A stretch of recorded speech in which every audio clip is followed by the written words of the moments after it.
pledge allegiance to the flag of the United States of America and to the republic for which it stands, one nation, under God, indivisible, with liberty and justice for all.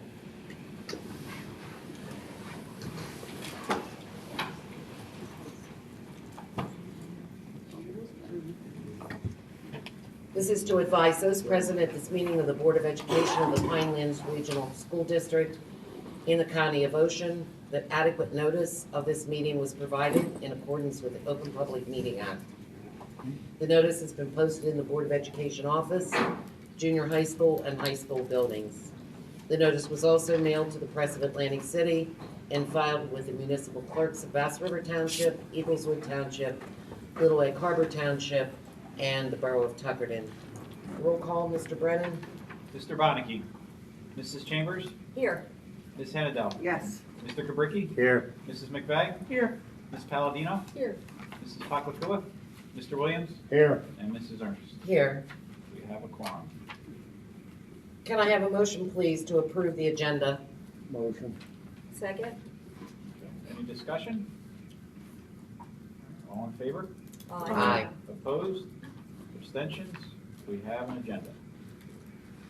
All right, first on our agenda tonight is a presentation by our Energy Savings Initiative program people.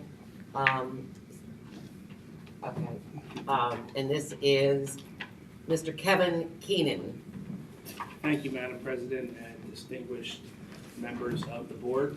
My name is Kevin Keenan. I'm the project executive with DCO Energy, and I'm here tonight to give you a final update on the ESIP, which is Energy Savings Improvement Program.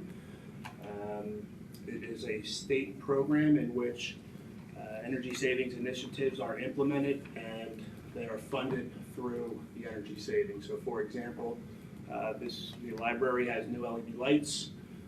Those LED lights are using approximately a third of the energy that the old lights were doing. So all of those kilowatt hours that are being saved and dollars that are being saved were used to fund that replacement. It's been a successful project that we were able to do LED lights throughout the schools. Brand new boilers over at the high school. Control systems upgraded throughout both schools. In combination with Garrison Architects, Steve and our company were able to combine the ESIP program and the bond referendum, and those cost savings enabled the addition of air conditioning at the junior high school. That's something that's very unique in the ESIP program.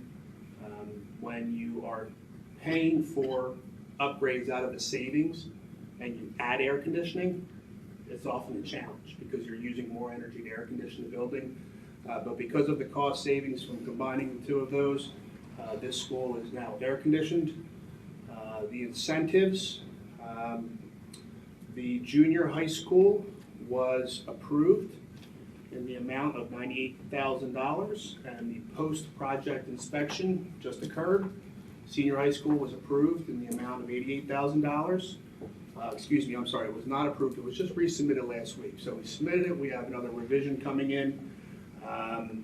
And remember, with this incentive in the state, half of it comes now based upon anticipated savings, and the other half comes 1 year from now based upon actual savings. In our experience, and we have experience with Steve over at Bass River, the anticipated savings is often less because the state is conservative. It makes us be conservative with our calculations. There were some change orders as part of the project. Two to the controls company, some to the mechanical contractor, and one to DCO Energy. The majority of these change orders fall into two buckets. The first bucket being coordination with the bond referendum. So if there's something that Bob Garrison or Ed Fox, the architect, thought would be beneficial and it was more cost effective to include it in our project, we would go ahead and do that work because we could be more cost effective with the mechanical contractors being mobilized on site. An example of that is we added hot water baseboard radiation in this school. So when we changed over to air conditioning, we originally just had a forced air system. The engineer said we prefer to also have a hot water baseboard radiation system in there for comfort. There's not that much energy savings for it, but to be able to implement it through the ESIP program, we took that scope of work. The second group are unforeseen conditions or coordination, and an example of that is when we design the job, the air conditioning is on the roof. We have to go through floors. We use the existing documents that Rich Mueller at the time had a great record, but when we got out here, we looked at some of the positions of the outlets on the wall and said, although the way that was drawn that way, it may not be that way. So we designed it based upon all of the information we had. So once we got on site, we decided to, for example, x-ray one of the floors, and we found a whole bunch of electrical conduit in areas where it shouldn't be. So that's the $1,900. We were able to reroute the ductwork in the pipe. That's the best $1,900 we spent on the project, because if we started cutting electrical conduit, we would have been 5, 6, 7, 8 times that. And then the last item, the last change order, was the DCO Energy. That was our fee to construction manage the work. We publicly bid the project. We were the lowest responsible bidder. That dollar represents only the fee portion for us to construction manage the work, not to audit it, not to design it, not to retro commission it, etc. So the fee was skinnied up. We were able to do it at a highly cost competitive rate, as we were already mobilized, as were the contractors, and that's what that represents. Can I answer any questions for you? I have one. I'm assuming that this is corresponding to item 6 on our regular agenda, the change orders? Yeah, I think so. Just double checking if that's the number, but yes, the change orders that are listed for approval next week, Yes, that's what he's referring to. that's what you spoke to. Correct. Okay. I do know that a lot of this had been discussed in the past with, tying the two projects together. And I thought it was pretty clearly discussed, and we had a pretty good understanding of what we were looking to do with regards to this. So, thank you.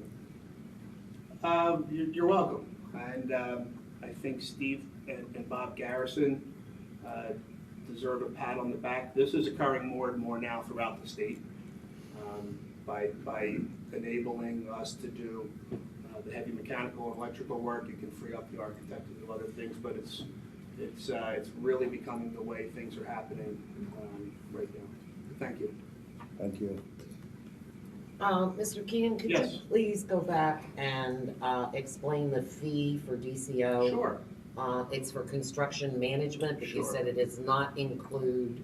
So the way that the USIP program works is, gosh, Steve, 2 years ago, Steve put a bid out on the street, and a bunch of companies like mine submitted our fees, and they're in a percentage form.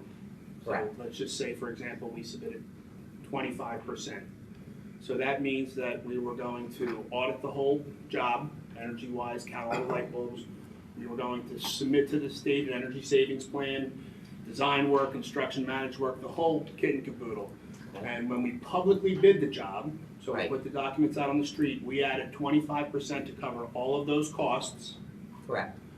and that's what we were paid. So that's how our fee was determined. Correct. As we were working with Bob Garrison and other, and our company and Steve, whenever scope came into our project, so let's say we took a look at a light bulb and said that's better to be done in the ESIP, we took our construction management. Now, as part of that bid, we broke all of our percentages out. So we might have said 2% to do an audit, 8% to do design, 5% to do construction management, and another 7% to do startup and commissioning.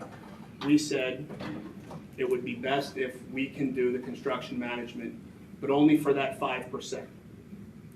So that's where that fee comes in. So we took scopes of work outside of the ESIP project, multiplied it by, and I'm just using 5%, I don't know the exact number, multiplied it by whatever that percentage was. So it was to perform construction management services on the scopes of work outside of the ESIP projects. Okay, so once the scope of work somewhat changed because of combining with the referendum, there was an increase in the fee. Do I have this correct? Well, because there was an increase of work. There was an increase in scope. I wouldn't say there's an increase in fee because our fee percentage never changed. When you say an increase, it's semantics, I understand, but our fee percentage stayed the Well, same. the percentage may have changed the same, but the fee still went up. Yes, for the additional scope, for the additional staffing of the project to complete the additional scope. And you're also saying that right now, overall, we can't really calculate a savings as a result of the ESIP project?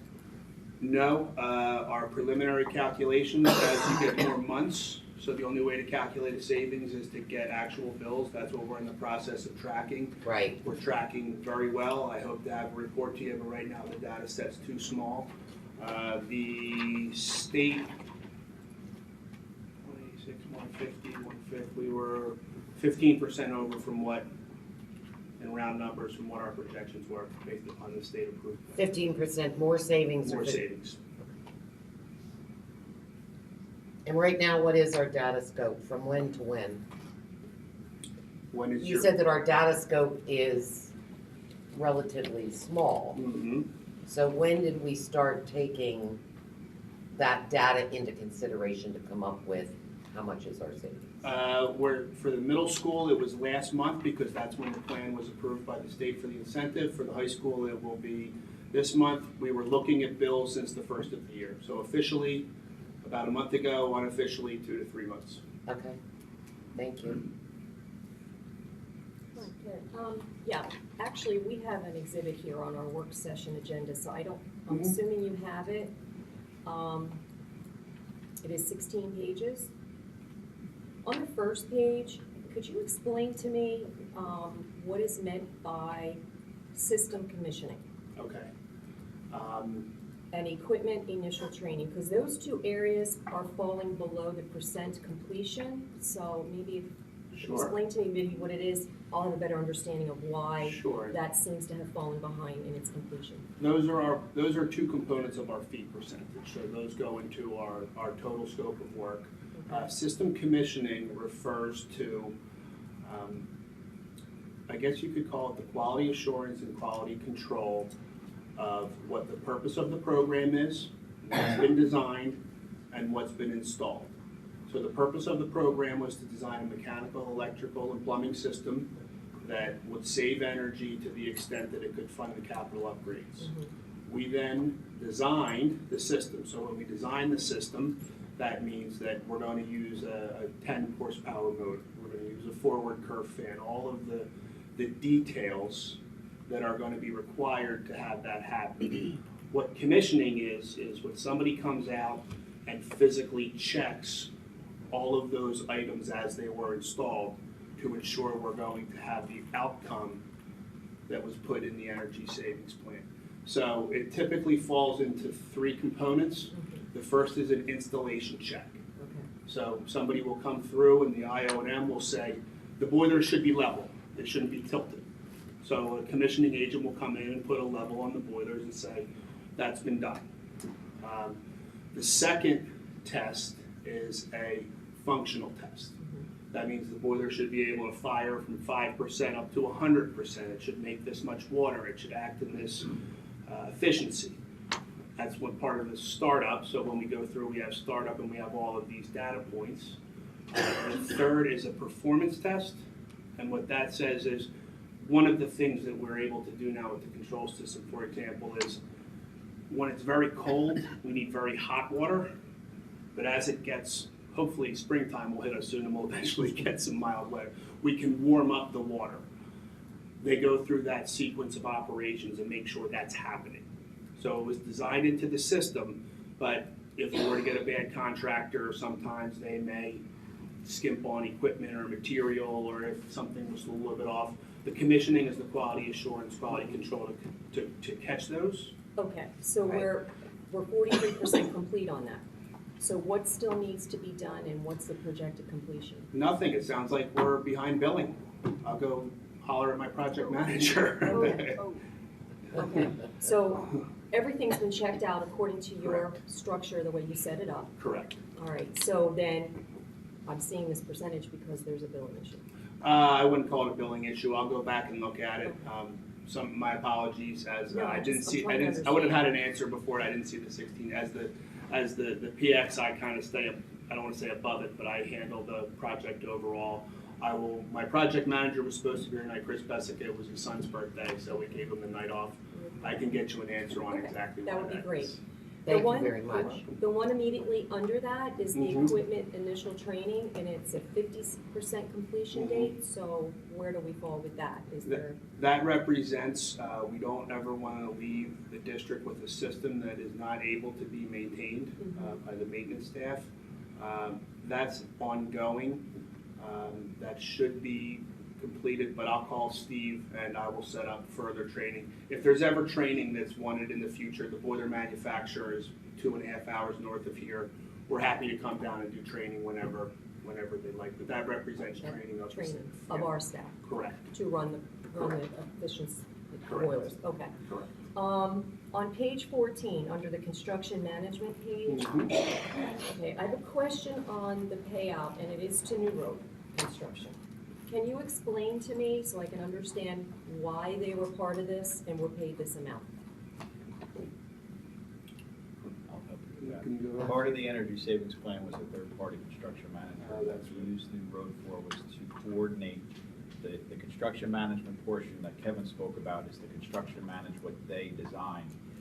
We needed coordination between what the referendum was going to do and how it fit in. So they were more of the coordinator between our referendum and our ESIP. So that's what they were paid for. Okay, and we are done paying for their services, complete, okay.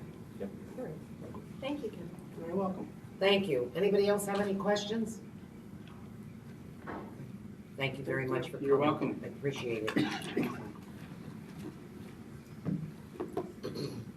Moving on to presentations, Dr. Stevenson, at long last, has the opportunity, because we've had this, to do our school performance report. And the opportunity to act in the capacity of Executive Director of Curriculum and Instruction. I think it's right.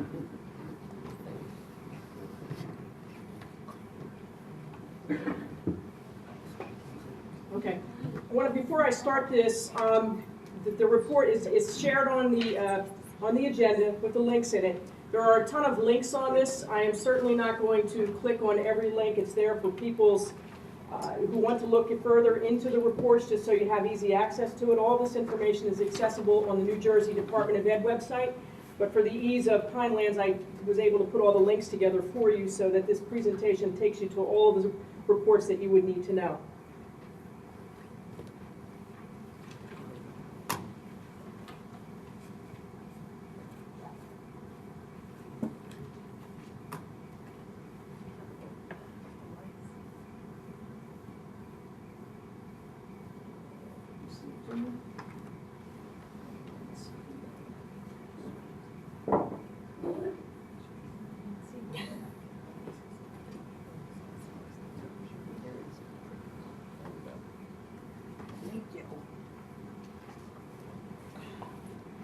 Okay. First slide, what I'm trying to do here is, you'll notice on the agenda there is information regarding the CUSAC final report. I kind of wanted to educate people as to understand as to how all these things operate together. ESSA, which is the new NCLB, is now the game changer of what our school performance reports look like. So there are changes since the previous federal law was in place. So the school report card has changed to a school performance report that has additional data on it. The links are there. The ESSA district accountability comes to the school district sometime in December, and we get to take a look at all that data first, and then it's released to the public once we have a chance to check its accuracy. And then which is the profiles there, that second link. The CUSAC process, Pinelands Regional just went through a CUSAC project, so we are not under the auspice of the new CUSAC procedure. So all of the data that is included in the CUSAC report is based on 2014-15 data, which does not include the PARCC scores. It's New Jersey ASK data. So the report you see for the final report for CUSAC is not based on PARCC data. It's based on New Jersey ASK. So therefore, when we go through with the CUSAC report, you'll notice that the score hasn't changed in instruction and program because we have met all the indicators except for the student performance data, which hasn't changed. So there was no reason for that to change. So the CUSAC process embodies all of these reports into one, and that's the auditing system that the State Department uses for our school. It has several areas to take a look at, okay? So, and then with each CUSAC process, say for us, instruction and program, we received a score of 72, and anytime you're below an 80 score, you must do a district improvement plan, which we had in place since 2014-15. With our new procedures moving forward, I'm kind of combining things to expedite the new business section in there with CUSAC. What we did was we built on that existing district improvement plan because of the success of our park scores and the improvement. There was no need to change some of those activities, just kind of augment them and keep adding to them. So really virtually what we're going to do is just update the existing district improvement plan that we have in place, which the CUSAC committee met, and we will be talking about that at the, and you'll get a copy of that shortly with the final report, and our new district improvement plan will be approved in April. Okay? I already reviewed the park scores way back in October, and this district was under a little bit of duress at that time with construction, and I think we missed the boat on some of the success that we had with the park and at least getting it out there. But I've highlighted 6 bullet points up there. For the high school, our grade 10 ELA, 19% more scores are greater than 4. What does that mean? Well, if you take a look at the performance levels down there on the right-hand side of the screen, down here, that's how Park determines what the levels are. So a school district really wants to be in 4s and 5s. So what the state does is says that anything greater than if you're a 4 and over, that's meeting expectations. That's where you want to be. So you can see our grade 10 ELA was up 19% from 2015 and 26% from 2015 in grade ELA language arts. And I will say that probably the reason for that increase is we did not have good scores in the previous year, and I had mentioned before that it was the manner in which the test was administered at the high school and the importance that the students, I guess, had placed and everybody else had placed on those scores. So we did a really good job last year of explaining the importance of them, why it's important to do better on these kind of standardized tests, and how it impacted the students' schedules, students' placements. Obviously, we did a lot better because we knew that our students were more than capable. They just kind of blew it off in that previous year. So I think that those are pretty, the scores that we got are pretty representative of what our students are capable of. And in English language arts, we have no portfolios, meaning that we don't have any students who are in danger of not meeting the graduation requirements that need to go into portfolio assessment. Okay, and then you'll see in mathematics, we have very little too in those. We only have, I think we have like 5, which is a vast improvement over before when we were over in the 20s, and I think we might have been in the 30s in mathematics. Okay, junior high school, geometry, 80% of our students met or exceeded expectations in geometry at the junior high, and our algebra 1 met or exceeding expectations were pretty close to the state scores. So it's basically saying that we're right on target with geometry and algebra 1 in the junior high school. All right, and there's less portfolios in mathematics too. All right. Those are the links for all of the reports. There are summary reports and detailed reports. So if you want a quick look, you can hit the summary reports. The detailed reports drill down a little bit more into data that is useful, and I'll try to highlight some of it. Okay, I call the junior high school showing progress because all the indicators that we had in the junior high, except chronic absenteeism, we were meeting expectations or exceeding expectations. Okay, so the first question says, how are your students to track for success? You'll see the 47.9 and the 40%, which was in the category the State Department calls us showing progress. So we did not, if you look on there, I should probably back up and I'll show you what it looks like if you haven't seen it, just to give you an idea. You'll see that's what the actual report looks like. And when you see red, that means that you're not meeting expectations or you need improvement. The greens mean in the middle means that you're showing progress, and then exceeding would be all the way over to the right. We didn't have any exceedings, but we had mostly showing progress. Okay?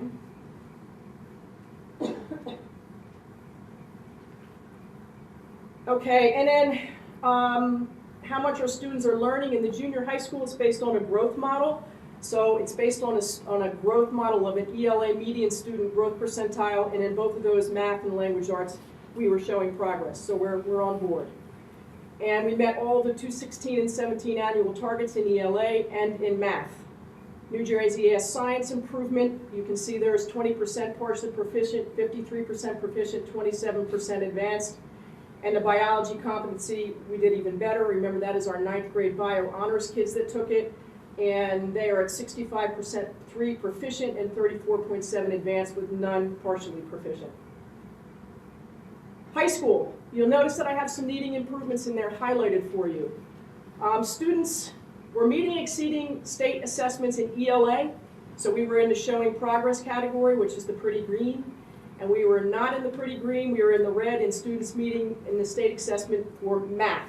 So that's an area of, and a reminder on our math, we're issuing the test of Algebra 1, which most of those students that are taking Algebra 1 are either repeat offenders or have had to take pre-algebra in 9th grade.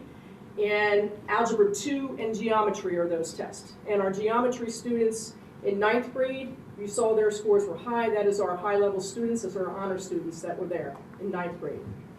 So our students graduating, 91.9% showing progress. And there's our statistics on our going to college compared to what the state average is. And you'll see Pinelands is at 60.2 and 76 is the state average. So, and then 34 for 2-year and 25 for the state. And in the 4-year, you can see what it is there. So I think we have some areas of improvement here. More data on the high school. Again, met all of the 2016 annual targets in ELA. Met most of the subgroups in math except for Hispanic and special education. There's the bio test score, 68, 31, and 1% in advanced proficient. And our PSAT scores, and I did the state comparison for you again so you can see, 465. And in PSAT, all of our sophomores and juniors take the test, all. So that is part of what we do for our grades 10 and 11. So all students are taking PSAT.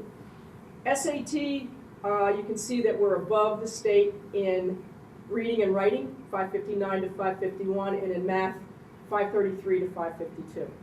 So that is a very quick synopsis of our scores, and again, you can delve deeper into looking at those school reports if you want it. The area that this district needs to address is absenteeism. As of this year, the State Department of New Jersey, under the federal law, decided that chronic absenteeism was going to be a performance measure. In doing so, you see it's defined as a student's absence for 10% of the days enrolled. Simply for Pinelands Regional, 18 days or more of absence is considered chronic. All right, and you can see in our junior high school, 13.8% of our students are chronically absent, and in the high school, you'll notice a whopping 24.3%. So obviously those are areas of concern. Some of them I think we can be addressed, and I was going to say where do we go from here, and I kind of hit on that a little bit. I think that we have to look at our current number of days, the way we're excusing or using unexcused absences there, so a little bit of cleanup I think within our rules and policies and enforcement there. And we're probably going to have to do some interventions. It's got to be a priority for this district. I do know that at the high school and I think at the high school, I'm not going to state the junior high school, but the high school definitely has a building goal of to deal with absenteeism. So it's been an ongoing problem, but now it becomes a bigger problem because it's now a performance indicator that the school is being judged on. Okay, so it's something I think that we really have to take a very close look at and take a look at early identification of students, trying to get students who are in that range of 10 to 15 days and start working on those students to prevent them to become a chronically absent student.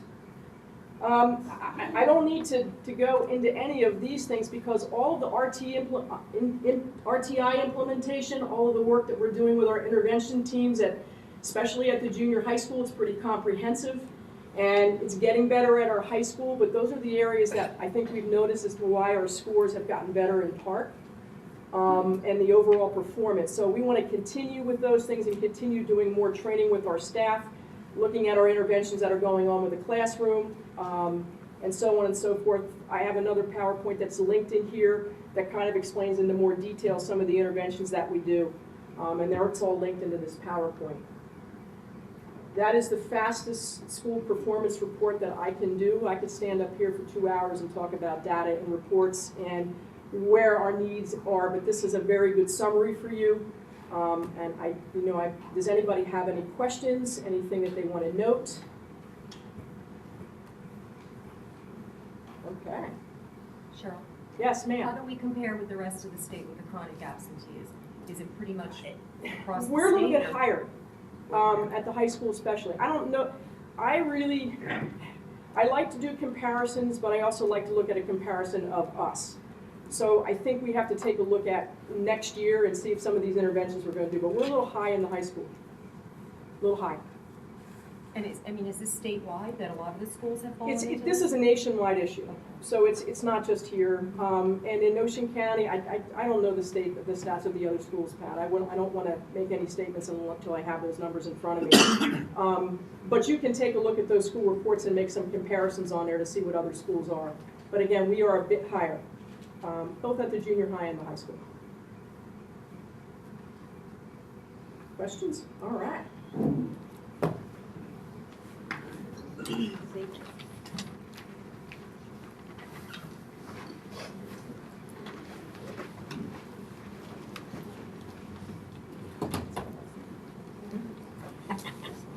Thank you, Dr. Stevenson. You're welcome. Well done. I just need to turn these things.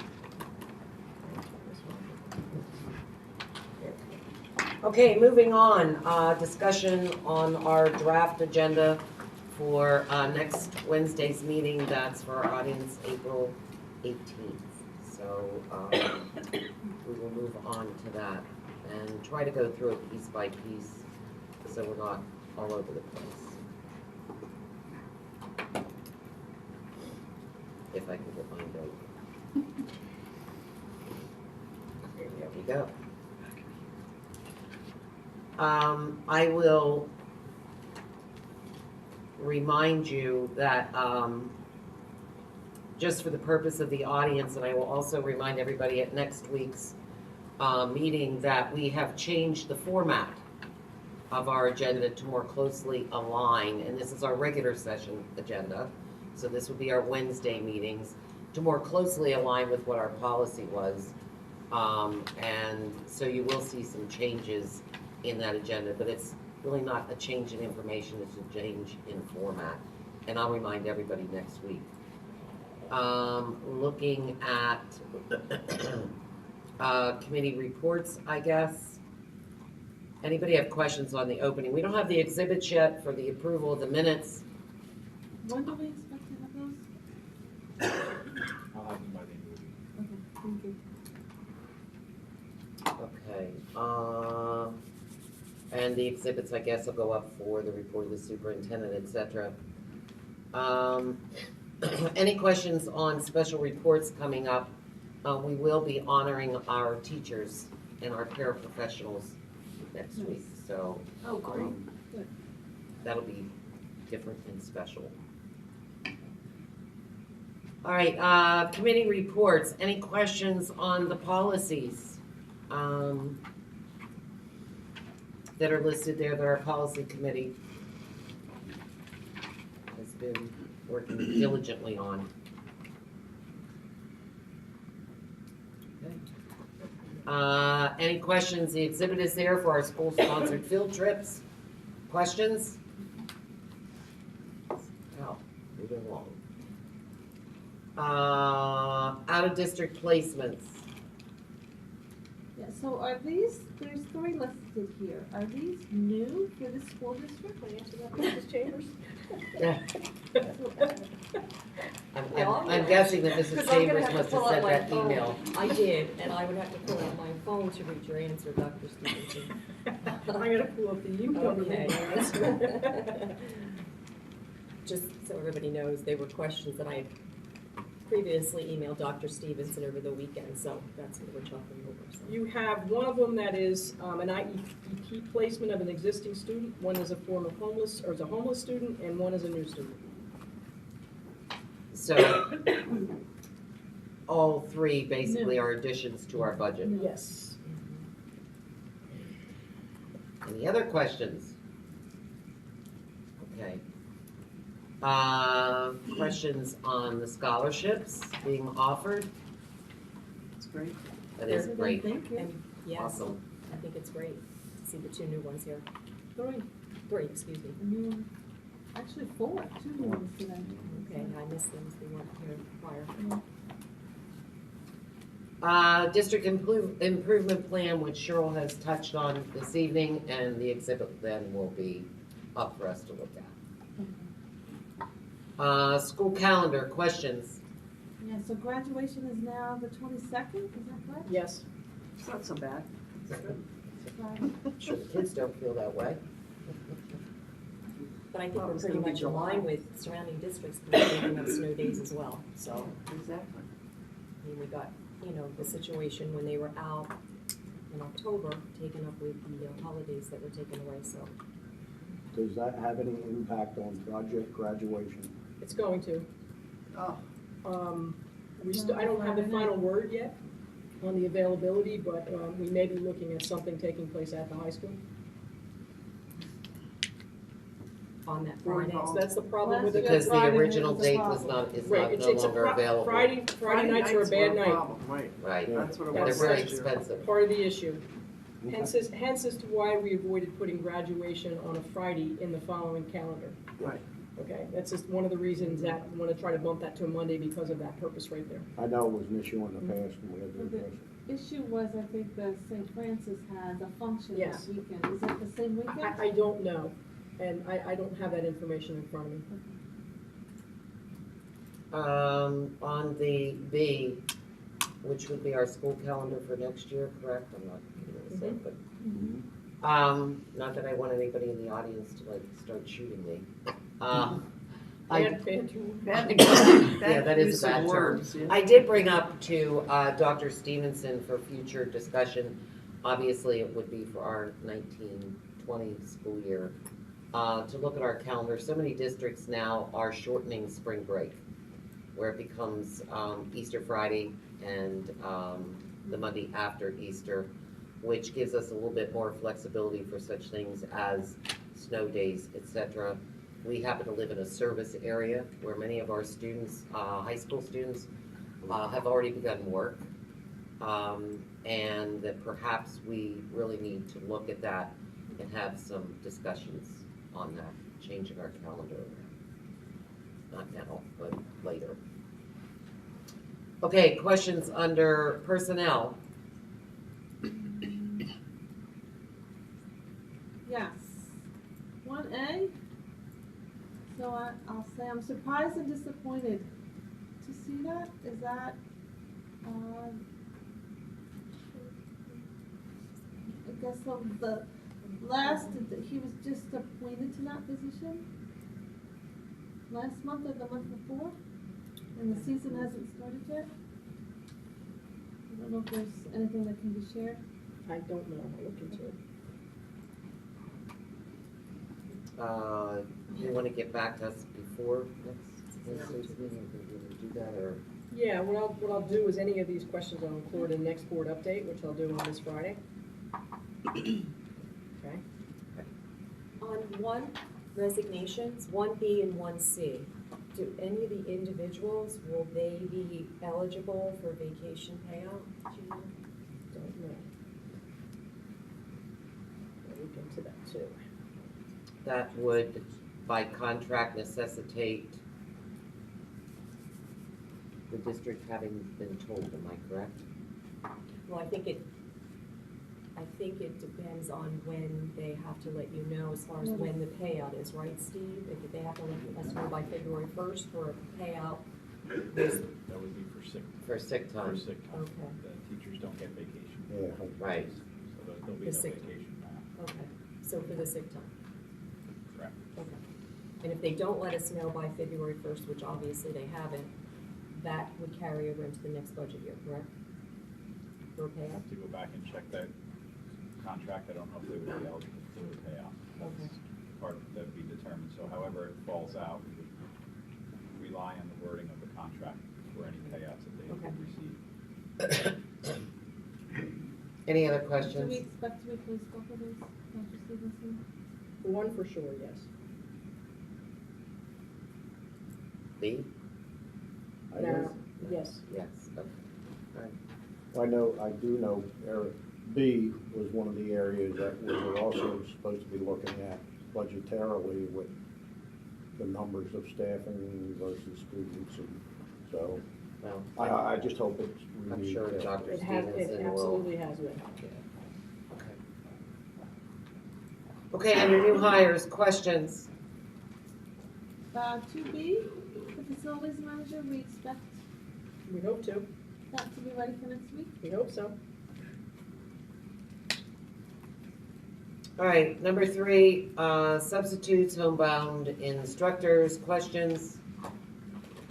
Or on homebound instruction that is listed? Seems like a lot of March ones were added. I didn't know what facility meant. Yeah, at the end, Yeah. It's probably an outside facility if the student is placed at an out-of-district facility. Oh. Okay? So our Oh. staff is going to Yes. that facility? Or the facility is doing it. You see what I'm saying? Oh, And we would therefore have to pay the Yes. Pay for facility it. for that Yes. additional for the homebound. right. Okay, thank you. I'll double check it. Yeah, it seems like a lot of new ones in March. Any questions on long-term substitute placement, toileting duties, coaching appointments? No, good. About coaching volunteers, Thank you, Thank you, volunteers. everybody. leave of absence. I'm assuming we have our proper documentation. Yeah. I'm assuming myself, have a look.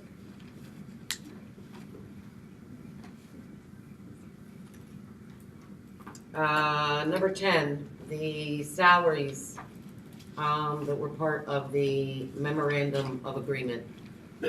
Questions? Is there a time frame as far as when that retro payout will be? We're going through the calculations now, so I would say within the next month or so.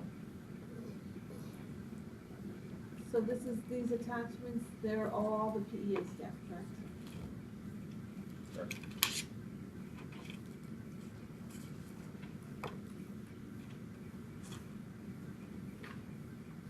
And I'm assuming that this number 11, salary adjustments for advanced degrees will be listed.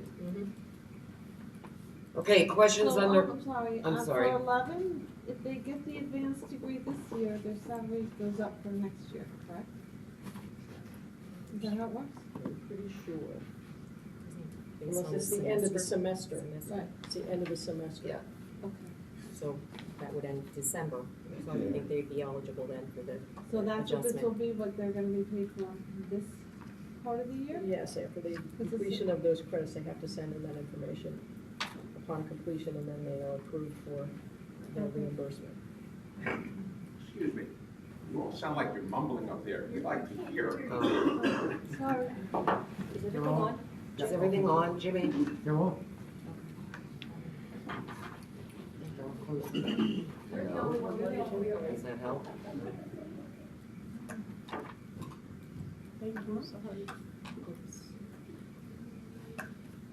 Okay, and thank you, sir. Use of facilities. I have a question here as to whether we were notified that the use of the facility for April 28th by the township has been canceled. I found out via an email. Okay, you do know that. We just Yes. found that out. Okay, all right, thank you. For B? B? Yeah, please don't. For B? No. Can you hear me? And again. For the volleyball? It's on. Volleyball? I just wanna be sure that we'll be able to accommodate that request with the construction this summer? Was that considered? It's definitely considered, I know organize this also with our athletic department as well, so. Where there's an issue of a conflict or it's not available, then obviously they won't be able to use it. This is just more of an approval for that date range and saying, yes, you can use it if it's available. I do know last year it was over here in the junior high. and Can you it hear was, him? Can you speak up, Tom? Dates, says it's on. I think it's, Was for dates available last year, and it was over here in the junior high. Okay, my question is then, does this cover, the fact that this is on there, does this cover the request or the letter we received from a community member, regarding, I think you got the same letter? No. it's It a does different- not. It's a different, that's the actual team. Okay, so has this been addressed then, I guess? Yes. Yes, okay, thank you. Moving on to D, report of the secretary. Again, the exhibits are not turned on at this point, so let's move to Bill's list. Did anybody have? Do we expect anything under transfers? It would most likely be transfers at this point of the year, and I'll have them completed by the end of the week. Okay. Questions on the bills list? No? You good? I had mine answered, thank you. Okay. Anybody else? I'm gonna reserve, the right to send mine in because I have not had the opportunity to look at the bills list. were those answers gonna come to all of us? I can do thought that. was sort of what we agreed Yeah, on, yeah. That would be great, because My- I know I my- had some, but I don't wanna repeat. My intent was to include all of those answers that came after that into the next board update, Oh, okay. okay? I thought you meant the first huge one that you did. I You didn't asked have for it. time. Thank you. I did. Okay, moving on to, the travel and training. Anybody have questions there? Dr. Stevenson, will our staff be able to come back and turnkey some of these, specifically the Google Education? Well, that is part of the Okay. process. Okay. Yeah, they're supposed to be doing that, turning back, filling out a form and sharing that with their PLC, so Thanks. Same with the STEAM, which I didn't know it cost anything. But the NASA trip is, I'll be reporting back on that as well. Thanks, Kim. Change orders. I think some of that, was explained by Mr. Keenan. Anybody have additional questions for that? Were these, I don't know, Steve, if you know, or if you could find out maybe, these revised amounts, was that reflected in the summary that was provided to the board? Some of these revised amounts are quite a bit larger than the original amounts? The one revised amount is reflective in the cost summary that I provided the board, correct? Okay, good, thank you. All right, under E is our long list of annual appointments as per our kind of adhering to policy and our board manual, which Mr. Kubricki has worked so diligently on. I am under the impression that we are basically approving all of these annual appointments for the period of now through December, until our reorg meeting. And then we will be, for the benefit of new board members, be reapproving them and starting that process then to occur in January. Everybody okay? Got that? Yep. All right, awesome. All right, this is a lot of pages, so I'm going to just sit down through this. So the exhibits will be added where? Where necessary.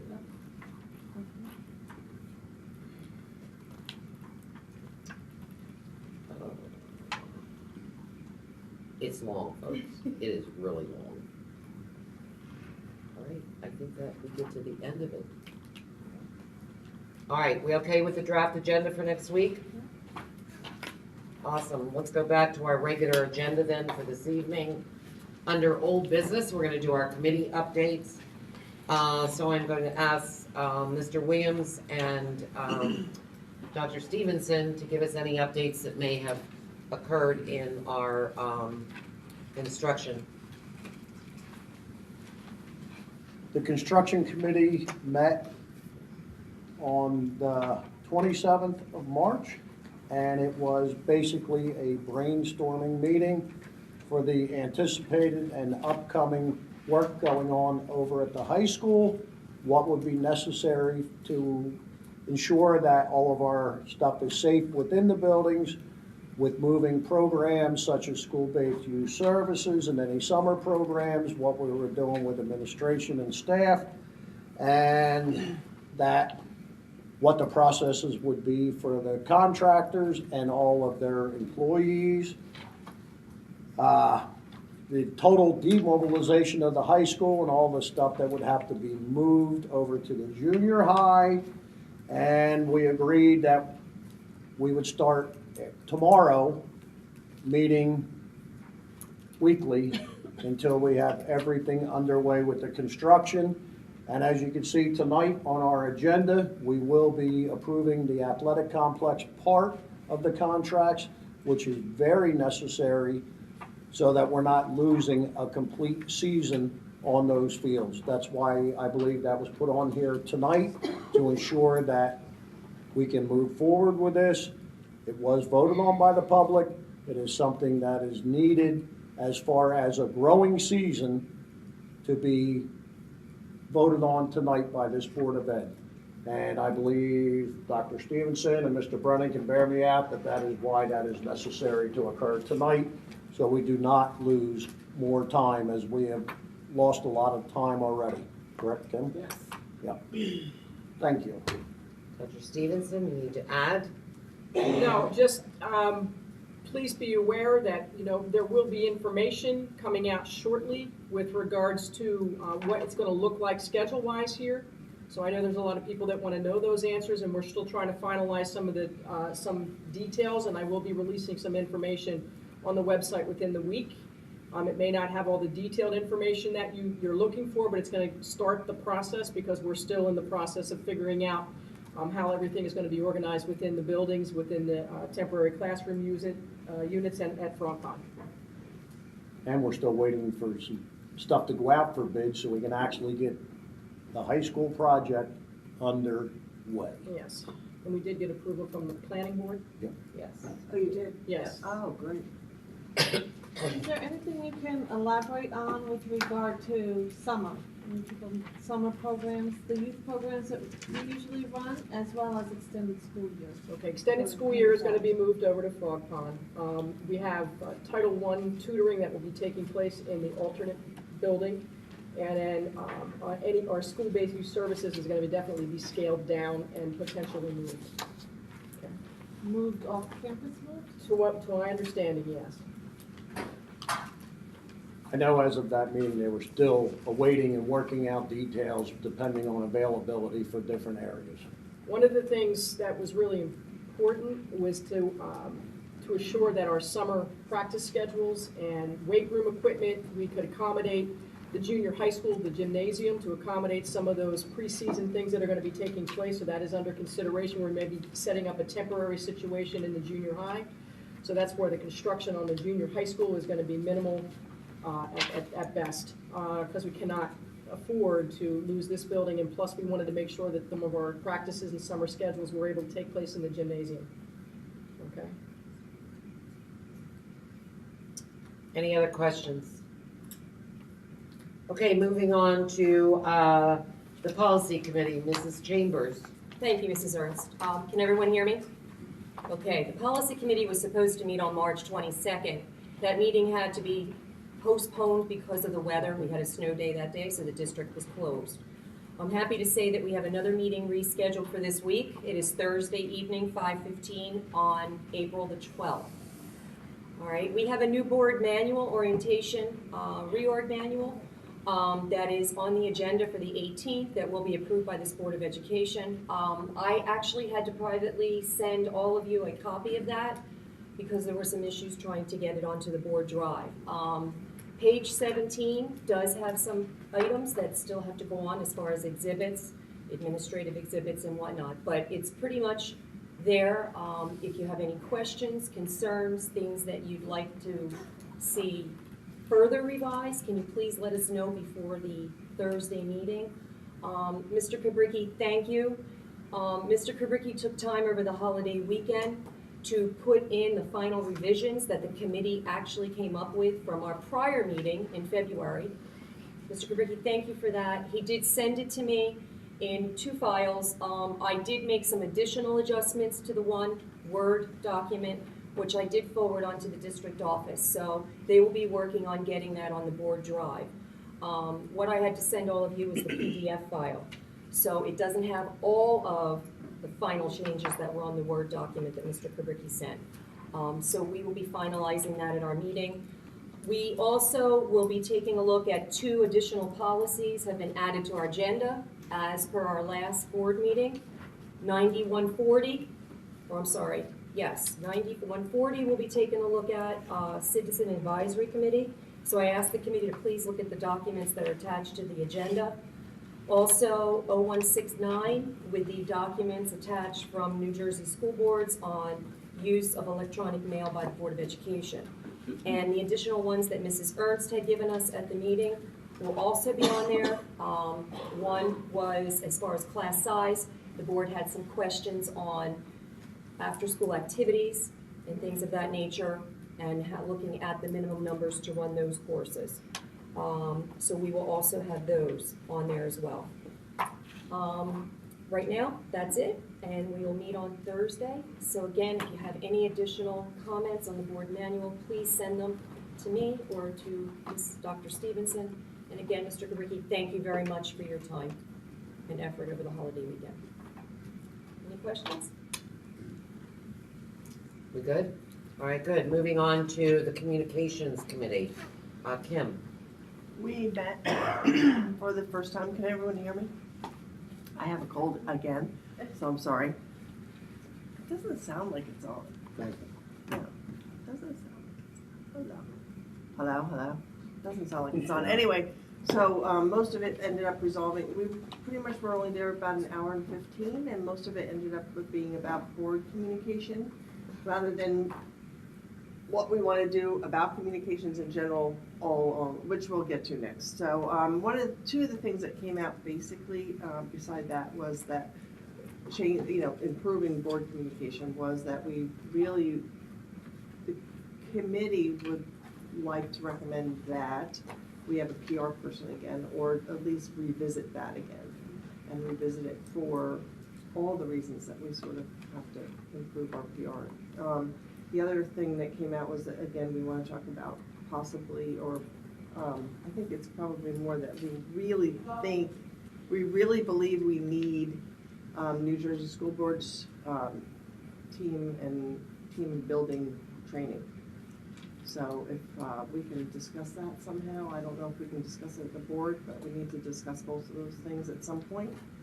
We're really putting it out to the board that we need to do these things. We need to, I know we've been really busy, but I think we're finally coming to an end to all the craziness, so I'm hoping that we can maybe fit that in before June. So that's the recommendations. Feelings of the rest of the board? Kim, were you able to, I know out of the policy committee, there were 2 things I know that we kind of handed off to you. I was wondering if, I guess there wasn't any further discussion. We sort of got stuck on board communications. Okay. Everything rounded back to that, and the meeting minutes should be on the board drive. I think you got them on there. I don't know if you've had a chance to look at them, but if you could. What were your questions specifically? As far as from the policy committee, we kind of handed off communication, the policy on communication with the chief school administrator, administration, and staff. And the other one was procedures and timelines for receiving Board of Ed materials, agendas, and whatnot. We definitely didn't get to the second Okay. one. The first one we did talk about, and Cheryl really agrees that it really would be, if I can speak for you, it would feel, it came out that she definitely agreed that we should have some kind of relationship with especially supervisors and, administrators. Sorry, thank you. That's the word I was looking for. Didn't get to how. But we didn't get to how. but we, you know, there was definitely support for that and everyone agreed and that's, I mean, it was really an initial meeting and after everything that we've been through the last 3 years, we really talked about board stuff mostly. I think one thing, when the policy committee looks at the citizen advisory committee and the documents that I've attached for our Thursday meeting, I think that's gonna help maybe with the PR piece of this. I mean, I agree about a PR person, but as far as creating a citizen advisory committee at the board's discretion for maybe some of the things we'd like them to tackle, but that policy has to be revised. But I really think that might be something that your committee would be definitely able to take on and work maybe with a committee, advisory committee on that. So after we revise that Seems to make sense. Thursday, okay, I really think it might be helpful, just an opinion, so. Any- No, that's a good anything else? thing. Kim, did you find a third member? I had asked you, no, I have to work on that. Okay. Yeah. All right. If anybody's up for it, I have resigned from the committee, so if you would like to volunteer your time, that would be awesome. I know Christy said she would definitely like to be part of it as well. And so I didn't know Yeah. if that was a definite. I mean, as long as the committee I wanted to can- talk to her about Yeah. that after this, so. As long as the committee can, work around everybody's work schedules, because Right. that's when it becomes difficult. Will you be soliciting from the board, all of us, as far as maybe what we would like to see you guys tackle? Like some of our goals as a board? Yeah, I mean, I sort of have a huge list, but I mean, I would love any kind of input. We just really couldn't get off of that subject, basically, so, I just think that, one thing I would like to do is something on, once we have a relationship with the administration, I'd love to tackle the absenteeism, I'd love to tackle different, things that come up, but I would love that, yeah, so please, if you have any ideas that maybe that maybe I haven't thought of, that please send them along. That would be great. I know communication was one of the board's goals for this year. Did you refer back to the board goal? Because there were a number of items that were identified in there. That might be a good starting point to look at and build from there. Yeah, they were specific to what we were looking towards. Right. Okay. Anything else on the communications piece? There was something there I think I'm forgetting, but that's okay. I'll remember. All right, moving on to new business. The first order under new business is the shared services and the discussion, so I put this pretty much out in the update that I sent all of you, that the board did send a letter to the commission, not to the Commissioner of Education, but to the Executive County Superintendent requesting approval for a shared service. There were obviously, in that document that went out, various things that occurred because they are required by the county. But what did get included was a detailed outline of how this arrangement would work on a daily basis, including time allotment. There was a comparison of enrollment with combined school districts as far as numbers, and that was also sent to the Executive County Superintendent.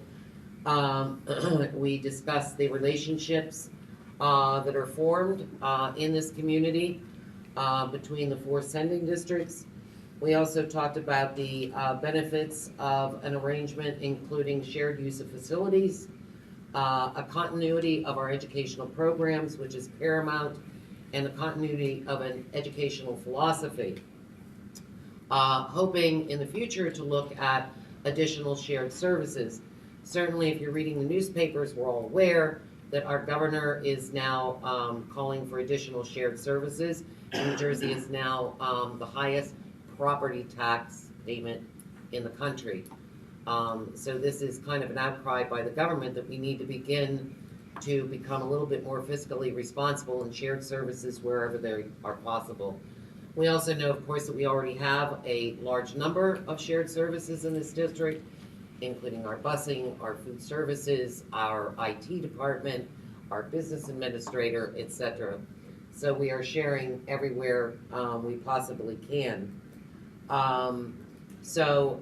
Just as, I don't know if the board has any additional questions regarding that document. I think I sent everybody a copy of the document that was sent to the executive county superintendent.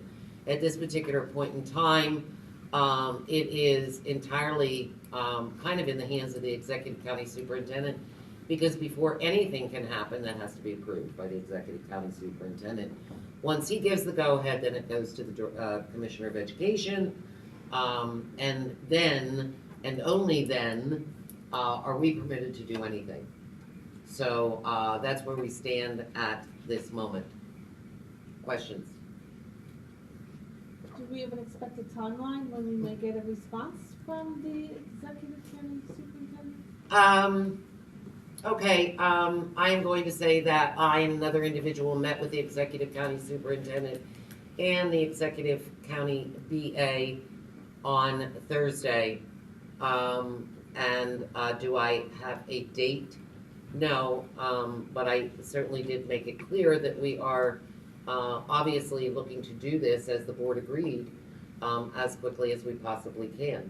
We are putting an extra strain on our staff as it is, especially Dr. Stevenson, who has so glibly told us that she likes her role as Director of Instruction and Curriculum, but has been a real champion in helping us out. So they realize it's a priority and that time. That was made it's very time clear. sensitive. Does not mean, it certainly does not mean that they'll move along. Did anything else specific come out of the meeting? Specific, you mean, did they give us a specific answer? No. Did he just ask questions? There were a lot of questions asked, and I tried to highlight in my board update, without going overboard here. I found the meeting frustrating. I found that I was asked questions that I really could not answer because I'm not a superintendent.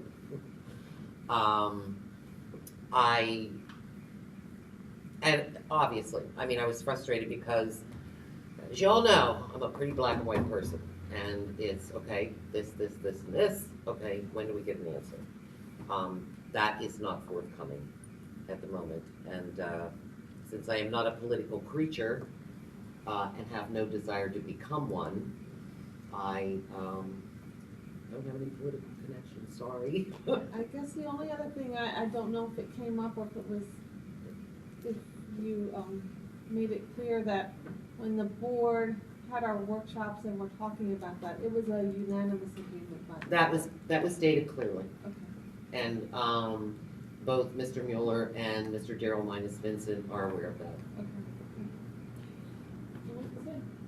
That's all we could do. Did they offer any insight as to how many districts already in the state are under this type of shared service, by chance? Did they offer that?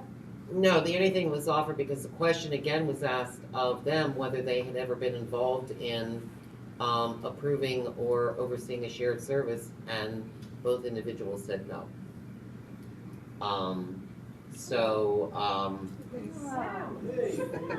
You mean the sound finally came on?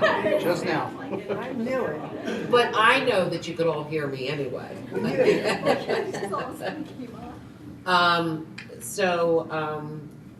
No, which again, was a bit frustrating. But they would clearly have access to statewide big data that would show how large other school Absolutely. districts are, that it's not uncommon to have a No, it is K-12 district. definitely, So no. I'm sure they have access to Well, all I'm of sure that. they do. And that was actually all in the report that was sent. Interesting, because I know some of the data I looked up, there's about 27, if not more, districts in the state that are under a shared superintendent contract, and the number's rising. Right. I'm actually surprised they didn't. And I'm sure it's gonna obviously grow larger as time goes on. Mostly North Jersey. Any other questions by the board? normal practice to have the county BA there also? Again, I don't know, and I'm just being as frank as I could possibly be. My understanding of the process was that it was the executive county superintendent who basically kind of gave the go-ahead. Right. And at that point, then, once the entire issue of contract negotiations came in, that obviously the county BA would have to step in. That was my understanding. That is not what occurred. So I don't know if it's normal practice or not. I just did what I was told to do. So, any other questions? Okay, moving on then, under new business, board goal action plans. I want to thank Mrs. Pakalua, I'm sorry, I want to just thank Karen for taking on this task. Unfortunately, I had asked for input on how you felt we were doing on our action plans, I think almost a month and a half ago, and only 2 people responded in addition to Karen. Right. So we are basically stuck with what the responses were. Right, So, go so ahead. after the last meeting, I did reach out to Sue, offered to accumulate, the feedback and put a summary together. Sue did pass on to me the 2, responses that she had gotten to date. I have not updated it yet. I would really like our update to be more inclusive than just 2 board members and myself. Essentially, just where we're at is, I think it would be no surprise if you review our board goals. We have made some progress. There's considerable items that we have not gotten to yet. Clearly, priorities have shifted as we've moved through this school year. But I would like to send the board goals out to each of you again. Kim, you'll see that there is one on communication, and would really like your feedback by this week so that it can be more inclusive, Madam President, if you don't mind. I just feel like Good luck. an update with 3 people from a 9-member board is not very representative. Did everyone get the email? Yes. I just didn't have time, I'm sorry. I don't know about anybody else, but. So I'll send the board goals out so that you can see them, and even just a few bullet points, you know, it is, I think we have 4 board goals, so just a few bullet points on each. Otherwise, for our next week's meeting, I will accumulate the feedback that I've had, and it will represent the 3 of us. And you can see that. And then that is what we will be reporting back. We have to do a self-assessment in May through New Jersey School Boards. So that would be our reference document. Thank you, Karen, which is gonna take me back to the discussion that one of our board goals is to improve communications, and Kim has brought up the need to have some team building by New Jersey School Boards. I asked for some input there, so if I tried to set this up for sometime in May, would that be okay with the rest of you? And the man might be helpful. Okay. I will get some input from New Jersey School Boards. Are you looking to do this in a special meeting or at one of our workshops? Or I think our workshops are full enough, and I hate to make everybody come out again, but I think it's extremely important. I'm not available the week of May 14th. I don't disagree with you, Madam President, but I do know May is a pretty full month for myself also. Because of seniors, and All the activities and all Right. the stuff going on, so. would you rather do it in June, or would you rather just assume that we've failed miserably? No, we And haven't. put it off till summer? I think it would be advantageous to have that with the new superintendent in place and not do it before then. Okay, Good thought. agree? Okay. All right, let's see what happens, and we'll kind of hold on scheduling then. I honestly think we actually need it ahead of time, because it would be great to be kind of cleared up a little, have a little more conversation and have it, a new board, not new, but a little. An kind of- enlightened Yes, board? a slightly enlightened board to maybe meet our superintendent. That's makes my sense. idea. That's not bad. The rest of you? All right, I, based on that, I'm gonna kind of shoot for, I know May's busy, I'll shoot for some dates, and I'll shoot for some dates in June and see where we stand. All right, thank you. Okay, moving on to our next item of new business, which is the CUSAC final report. Cheryl, we're done with that, Yeah, I right? don't- We're does any- good? Does anybody Just have a- any questions? Just one question, Cheryl. Sure. Just the illogical nature. The CUSAC report you mentioned was from the 14-15 score results, correct? Yes. And the 16-17 park results were tremendously better than our 14-15 results. What was the logic in the state doing that when they had our 16-17 results, and it would have made a big difference in that CUSAC It has report? to do with the regulations and the reapproval of a process. So that's what happens in the bureaucracy, is that if they have a new process that they want to put in place, it's got to go through the necessary steps. So it takes them time to update that within their policies. So it's a regulation that has to be updated, and it can't be imposed until it gets the approval from the Board of Education, the State Board of Education. So everything would be delayed a year. So it's because of the new ESSA law and because of the change in the federal requirement, that's where that change was enacted, if you get my drift. So everything is always like behind when you're dealing with the situation as such. So We you're just- evaluating something that's behind instead of evaluating something that's current, Yes. which is stupid. And So then, the well, last it is what it is. The last Um, CUSAC also used the same data? Was Yes, that- it uses that's the what I exact thought. same data, right, because it's the same DPRs, it's the same requirements on there.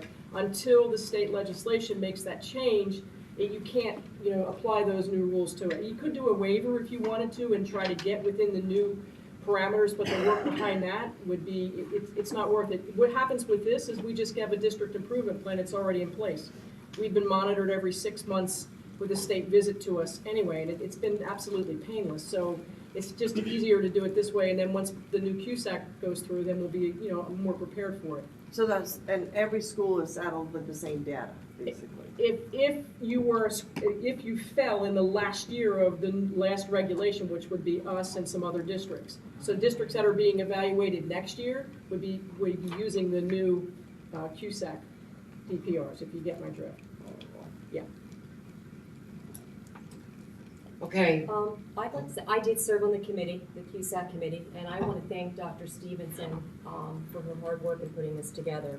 It's very frustrating when we have to use old data in the report, but I have to admit, I think we're on our way progressing, and after her presentation tonight, I think it's pretty obvious. But thank you, Dr. Stevenson, for putting that together and for getting the committee together to go over this, so I appreciate your efforts. One question, which is on governance and 5A through, I didn't understand this one. Can you explain this one a little, like why are we It all has to getting? do with compliance. So if you have an area of one indicator in fiscal management that is attached to governance, meaning that you're compliant with 9 items, 10 items, 8 items, that's how it listed down there. And because there was an issue with one in fiscal management, it impacts governance. Okay? If you go into the actual report, it will explain that Okay. in there. I did, but it kind of, I don't know, it was. It's confusing. Yeah, it was the 11:30 at night. I also, but governance overall has 100, that was my confusion. That's where I was going with that too. Like, why did we still end up with 100 or You 98? didn't. The county score is a 98%. When we did the district score is what we self-evaluated us with. The county then comes out at a visit and analyzes our results. And then they carve through the data and all the materials and reports that we provide for them, what they request, and then they adjust the score depending on what they find. But all those zeros still only made it a -2, basically, right? Okay, that's kind of what I was hoping. Okay, thank you. all right, after-school mentoring program, Dr. Stevenson. Okay, as part of, when we were on the split sessions, we were on the split sessions for an extended period of time. And in our district improvement plan, which is the old one, which we're still adhering to and adapting to, one of the steps in there is to offer a mentoring program for our high school students who are struggling. So with the split session schedule, one of the issues that came down from the State Department was how we were going to be dealing with students in a split session that were not meeting graduation requirements or were failing classes. What kind of interventions were we going to do once we got back into the regular schedule? And because we had to collapse the schedule at the high school to take away the mentoring time of the unit lunch, we no longer have that ability for those students to get the help. So it was a request from our principal, and I think it's a good one, to offer after-school services. So it would require us paying additional staff members. And obviously, it would be, you know, coordinated and controlled, but right now, we have students that are in danger of failing, and my concern would be that, you know, what indication are we gonna give to the State Department because of the split session schedule, that I'm able to say that these are the other interventions that we have in place. Do we know how many students or a I don't have the percentage? number in total, Mr. Williams, but, you know, I know that there is concern with especially our students that may be in danger of not graduating because of a failure, and especially with our juniors. You know, our sophomores, we have a little bit of recovery time, if you may, but with our juniors and seniors, we do not. I clearly understand that. I was just wondering what the numbers were and what the I would say, financial impact of that will be. well, I think it depends. Can we cover it?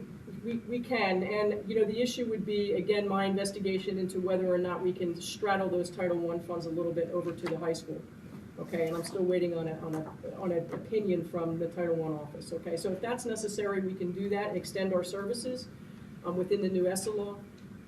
But if not, then it would have to be supported by local funds. And as I stated before, it is part of our district improvement plan that was approved by the State Department that we provide those kind of interventions for students that are struggling at the high school. So that's my concern.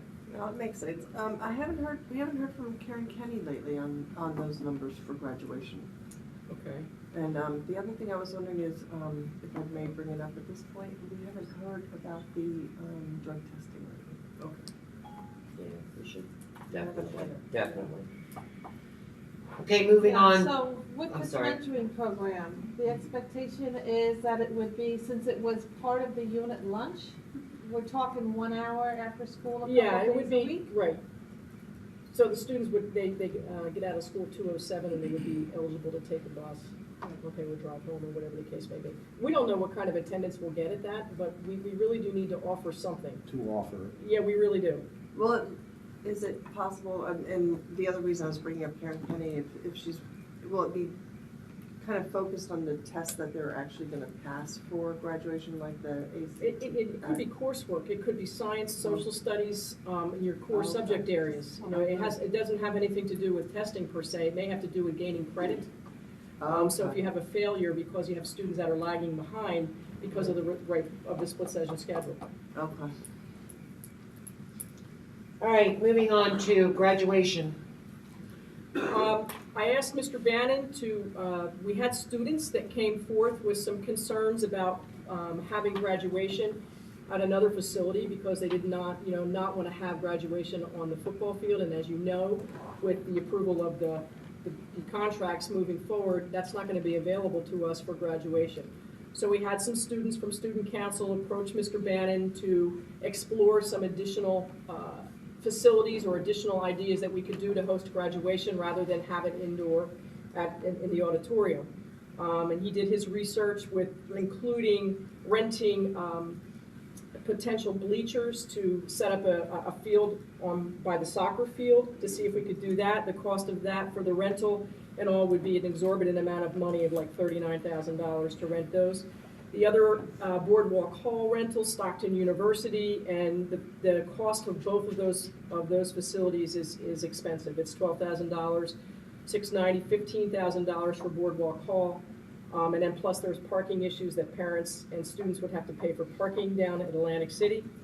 So the determination, you know, with all of those things under consideration, the administration is suggesting and recommending that, you know, the graduation be held in the indoor facility of our auditorium with, you know, obviously the live streaming going on in additional facilities in the high school. Is this an extremely large class size, or what was the No. concern No, with it's not smaller. having it inside? No, I think it's just the idea that the kids are excited to have the graduation outside. I mean, that is definitely a big issue to our students. You know, to have the outside graduation at the football field, it's something that they look forward to, and it's something that's a priority to them. So, you know, and Mr. Bannon and the administrative team at the high school took that under consideration and did the research to find out what we could and could not do that would be feasible for the district. So size-wise, there's no issue with everyone No. fitting? It would be just indoors as like you would want. similar to last year. Okay. Was it last year we were inside?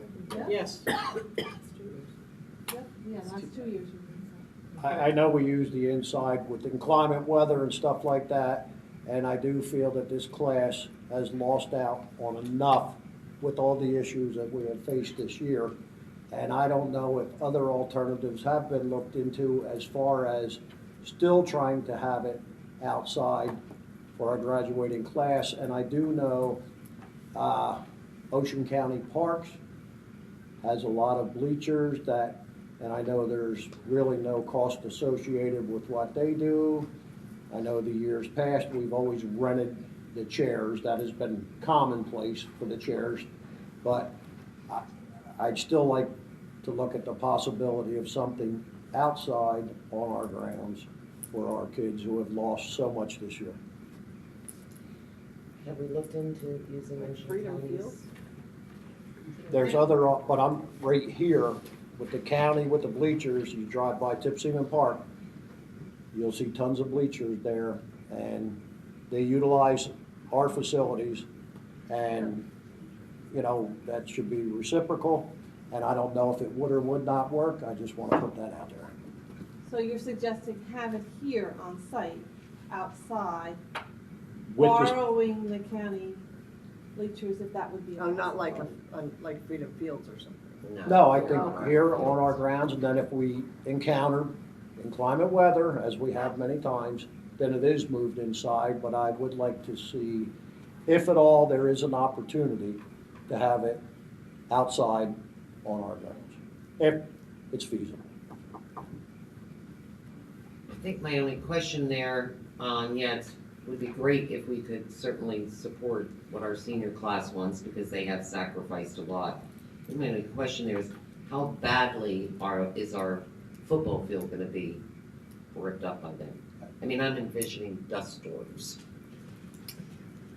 They have to do a lot of drainage work and all that, so not only the field coming up, but it's all the infrastructure that needs to be Right. put in underneath that to support what we are doing now with the new fields and a whole new drainage system and everything. So, Plus the I track know- itself. yeah, we keep hearing time is of the essence for them to be able to get started.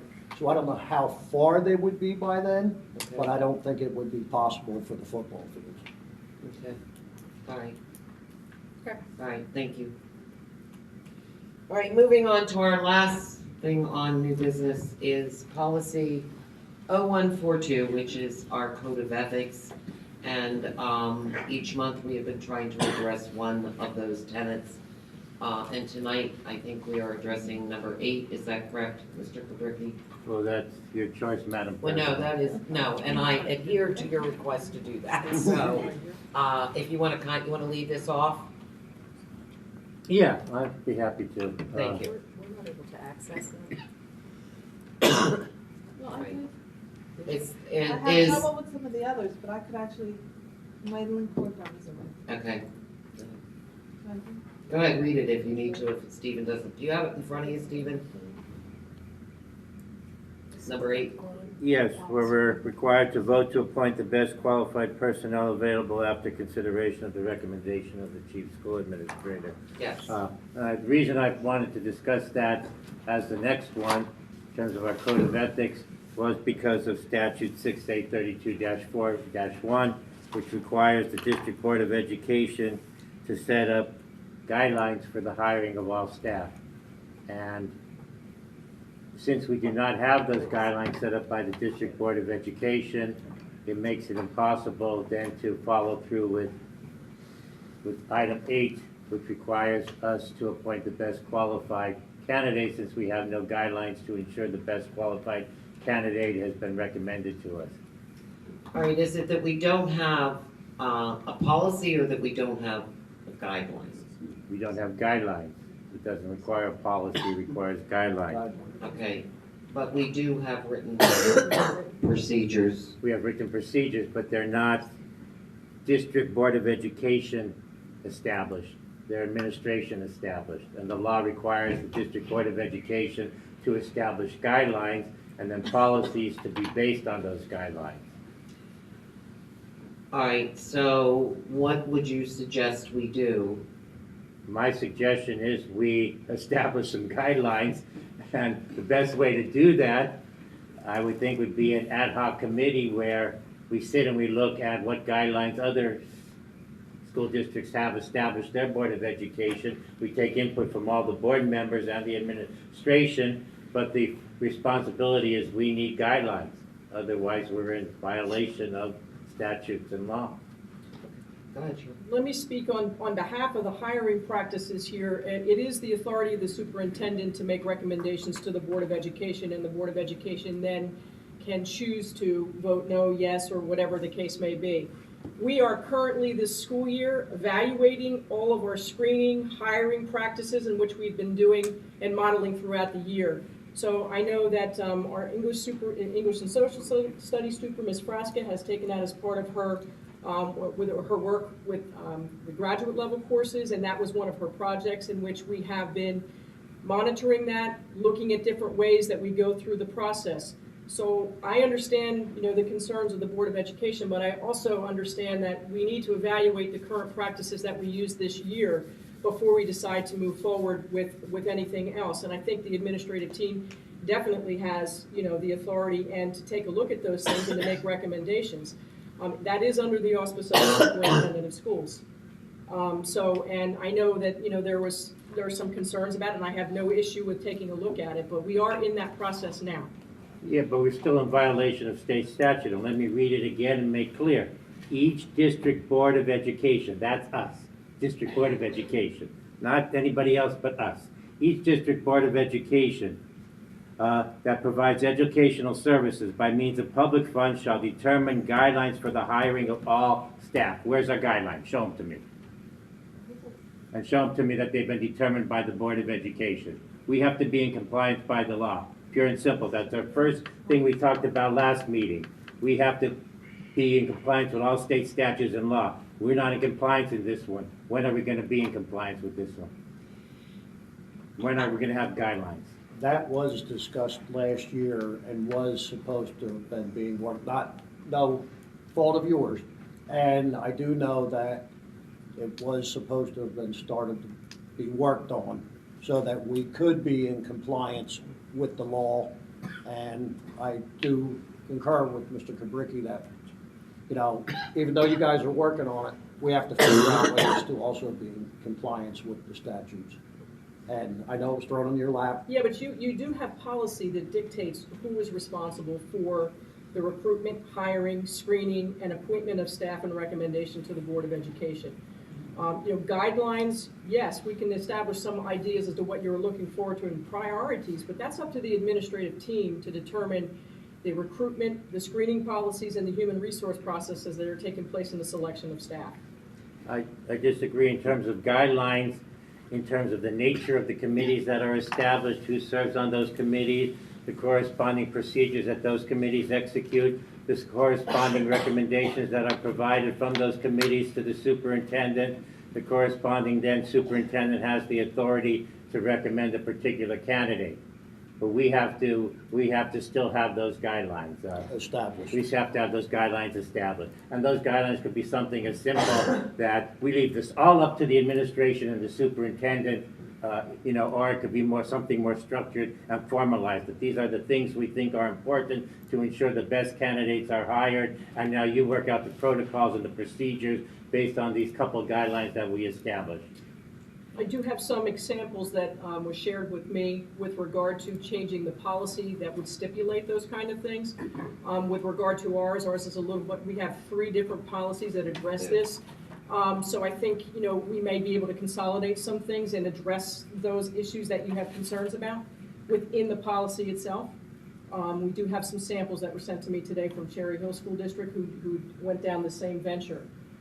So I think it's something too that we need to have a discussion with the new superintendent to see how those things are going to be moving forward. So I hear what you're saying, but at this time, that's where we stand. I think one of the issues, again, we're having a new facilities director going to be appointed and hired. And then new facilities director, again, the state allows, and the school boards and the decisions of the Ethics Commission suggest that school board members can be on search committees for members of upper administration, supervisors. And right now we have a search going on for the facilities director, and no one from the school board from our membership is on that committee, and I find that problematic. I think especially given all of the issues we've had with the facilities, I think if we could have a board member sit in, I don't know if that had been considered. And that's where the guidelines would establish that in superintendents or administrative higher level positions, 1 or 2 board members would be on such committees. Right now, we have no guideline. That's where guidelines are important. And as I said before, that we have been looking at things this school year we hired a new assistant principal, we have those things in place to change what we're currently doing with what you're evaluating for this particular position without evaluating what we've done this year. I think that's an issue. I have no problem with entertaining that.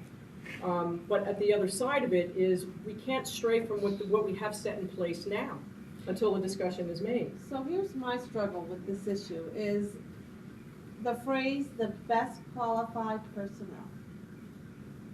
When we are approving someone, we see a name, and I'll say of late, I've been on the board 5 years. The last year or two, we've been given access to their resume. Within the past few months, we've been getting the cover sheet that says, oh, 5 people applied, 3 were interviewed, this is the candidate. I have no sense if that's the best qualified person. I'm looking at an individual resume. I'm using judgment to say, do I think that background looks like it's a good fit for the position?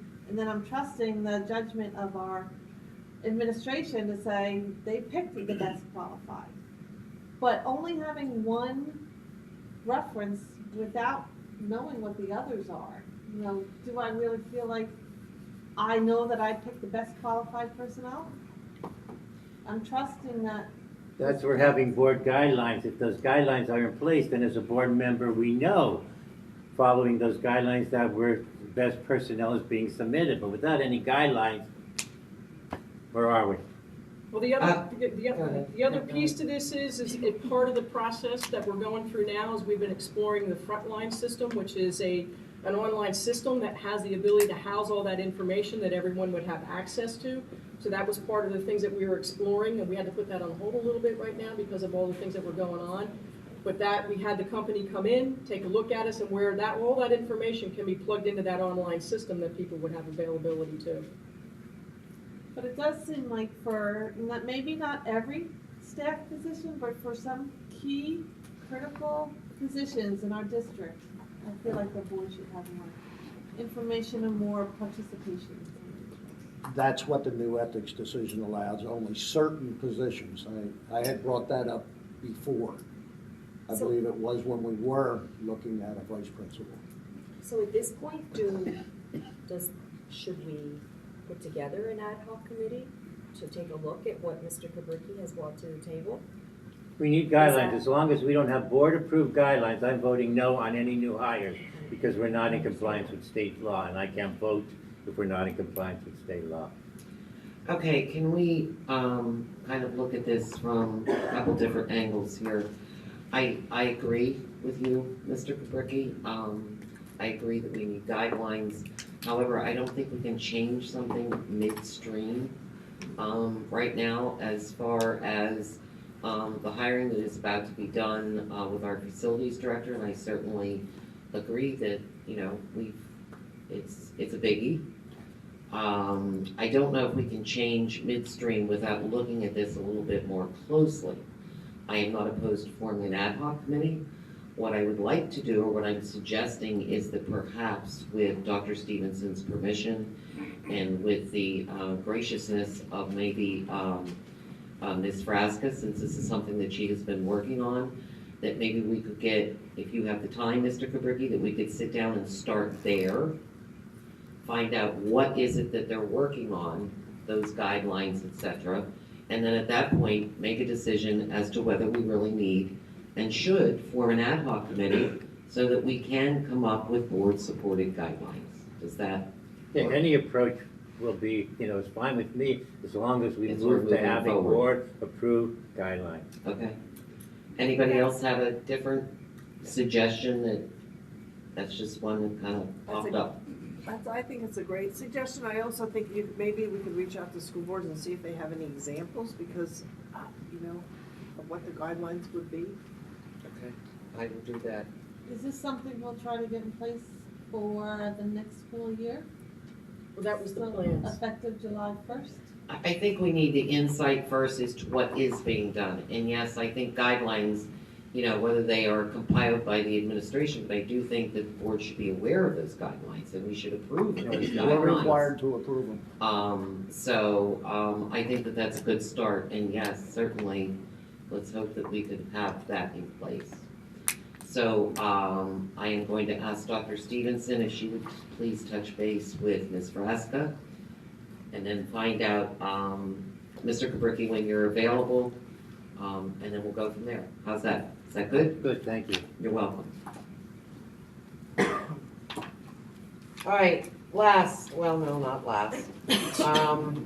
Course brochures, Dr. Stevenson sent us out a pretty good update on this and what we were doing with the course brochures, what needed to happen, due to some changes, obviously, in our facilities. Dr. Stevenson, you have anything you would like to add for us? No, I just think that, we're gonna have to be flexible with some of the things. As I said before, we're working on the facility to try to make sure that we're not gonna lose the continuity of many of our programs, and we may be shifting some things, especially from like an auto tech program to a CAD program. So try to, or even small engines over here with regard to things. So we don't wanna lose the continuity of our elective program. The good side of this is, and I think this is a pro, is that our 9th graders now will be housed in the same with our 10, 11, 12, like a traditional high school. So those 9th grade students are gonna have accessibility to more electives than they've had at the junior high because of just the staffing issues that we have in supplying the electives to our 9th grade students. So there kind of is a silver lining in this. And some of the programs, we're gonna be removing anyway and taking a look at the curricular changes, but the number one goal of this course brochure is not to change and to keep the continuity of our academic programs as they are. We may have to make some adaptations once we get the schedule in place. I may come to you and say, hey, listen, we need to make these changes. We just don't know all of the ins and outs yet because we're right now in the process of figuring out how we're gonna use the facilities. Well, the unfortunate part about the whole thing is I feel it's a fluid document right now until you figure out Exactly. all those other ins and outs and what the impacts of those will be. So I'm certain we'll have to make adjustments throughout until we have it set. At this stage, are there any programs that you think will not run? So you said we'll have to make some modification to the auto. Yes, that would be the only program, and that would be, again, we used to have the CAD program, so we're gonna shift it back to that focus. As I said before, we may have the ability to bring some small engines over, that they can replicate some of that, some of those mechanics and some of that information with the small engines versus a car. So we're gonna have to modify that program. But there'll be some type of Absolutely. auto. Auto. And it will be the same teacher teaching it, who is certified to teach that class, which he has taught in the past, okay? All right, can I have a motion then, please, to approve the course brochures for the 2018-19 school year, both A and B? Is that on for action tonight? Yes, it is. Okay. Can I make a recommendation? Normally, before we vote on something, an agenda item, we open the floor up for any comments for agenda items only. Can we have public questions or concerns about only agenda item 9 and 10, in case there's any public concerns before we vote on these? That's our normal course of action. I'm not too sure we want to change the format because we've already approved the agenda at this point. Would they have received the attachments? Would they know what they would be commenting on? Normally, we have 2 residence forums, one for agenda items only, one for anything that has a concern. Normally, we do not vote on things at the work session. I'm just suggesting that we do have members of the public here. We are voting on something. I'm not so sure that I want to vote on something, if somebody has a concern or question in the audience that pertains to it, they can have that question after the fact. I'm just suggesting that possibly we open up the floor for any concerns on these two agenda items only.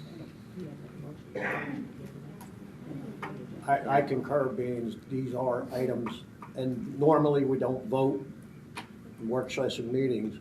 However, these are items of action, so the public should have the opportunity to speak if they wish. I don't know if we have to make a motion to amend the agenda. We would. I'll make a motion to amend the agenda so these two items, 9 and 10, could be spoken towards. I'll second that.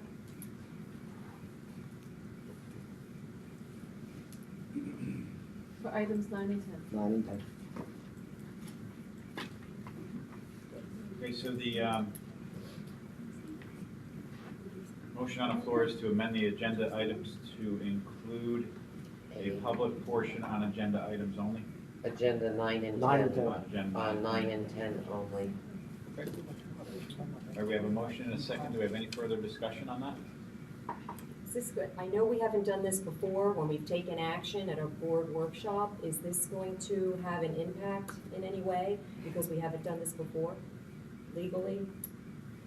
Precedence? Yeah, because I mean, we have taken action at other board workshop sessions, okay? And we haven't done this before for those items.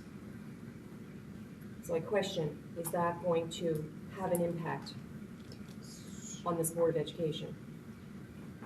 Mr. Brennan, can we change the motion to approve the agenda, not to set past precedent or future precedents? Can that be done? Or perhaps We don't have a lawyer here. Perhaps we want to. We need to. Perhaps whenever we have a workshop meeting going forward, we should add that first residence forum again for discussion on items that we're going to be voting on. Action items. Yeah. So noted. I don't think we have access to this. They don't have access. To 9, no. They wouldn't have access to the attachments, that was my question. The only thing I can say regarding number 9, the course brochures for both the junior high and the high school, that basically they are the same as they were last year, with the fact that we're going to have to make some modifications, such as Dr. Stevenson just stated, regarding our auto technology program, where we may need to do a CAD program instead, simply because of space. So that is basically the one motion that the board is voting on. Number 10, the second motion would have to do with the moving forward so that we can get started on our athletic complex, so that we don't lose 2 seasons. We are going to lose 1 season as it is. We need to basically accept this so that we can move forward with the athletic complex. There is a motion on the floor. Motion on the floor. I realize that. And so- for the athletics complex, that was on a prior agenda. However, we could not take action. That was on an agenda that was available to the public.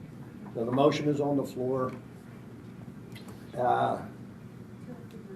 Motion is on the floor that we have a residence forum prior to voting on number 9 and number 10, and that the residence forum will not set precedents, but is tonight so that people have the opportunity to weigh in on those two. There may be no questions. I just think it would be a nice thing for us to offer that opportunity.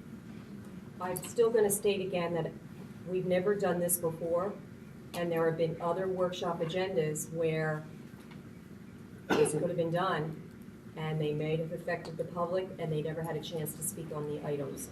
And I question where that leaves us. I We're really being do. pioneers. Allowing the I opportunity for question people to it. speak. When we And we need don't to have do the these attorney things here. in the essence of time. I'm sorry, I didn't mean to overspeak you. I thought you were done when That's I okay. did my last I can essence do of that, time. but that's okay. All right, but I think also that Betty Ann's point is well made, and that what we need to do is perhaps discuss as a board in the future that when we are going to vote on something in our work sessions, that we put in a residence forum to discuss those items upon which we're voting. So right now, what we are On doing, those we are, items only. not Yeah. opening up the entire agenda. Right, we are right now deciding to change the agenda. We have a first, we have a second, not setting precedents, but we are going to discuss 9 and 10 before we vote on them. Okay, any further discussion? Okay, I'll roll call this one. Mr. Bonnick? Yes. Mrs. Chambers? No. Ms. Hennadel? Yes. Mr. Kubricki? Yes. Mrs. McVeigh? Yes, Ms. Palladino? Yes. Mrs. Paklakua? Yes. Mr. Williams? Yes. And Mrs. Ernst? Yes, Motion carries. so, this is where we are, folks. We are now having a residents forum brief to discuss anything you would like to discuss or comment on items 9 and 10, which would be our course brochures, or going out for our athletic complex upgrades. Please, there is a piece of paper there and a pen to sign your name, your address, and your contact number. 3-minute time. And a 3-minute time limit, because we have another residents forum. All right, well, thank you, because that's, I think, honestly, I understand that Mrs. Chambers' concern about opening up the can of worms going backward. However, it should have never been that way. You should never vote on something without hearing from the public. So going forward, I hope that anything is like that. As far as number 10 goes, and I understand the back and forth with this and how I feel on it, but please explain to me, if you could, I understand why, if we did this at the end of November, okay, and we moved, say to have to play the last 3 football games on the road. We could, even mid-November, we only lose 1 season, and we don't lose graduation, we don't lose anything. It seems like a better time to me. Please explain why that we have to do it now versus that date. And I know it obviously had been discussed, but I would like to understand. And as far as, I know usually you don't answer until we're finished, so I was going to go through everything. As far as the number 9, with losing the shops and stuff like that, obviously we can't. There was discussion in the past about opening up part of the building early.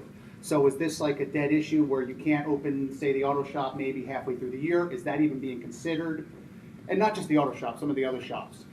So basically, that's where I had with that. Thank you. Well, I'm not an agriculturalist or horticulturist.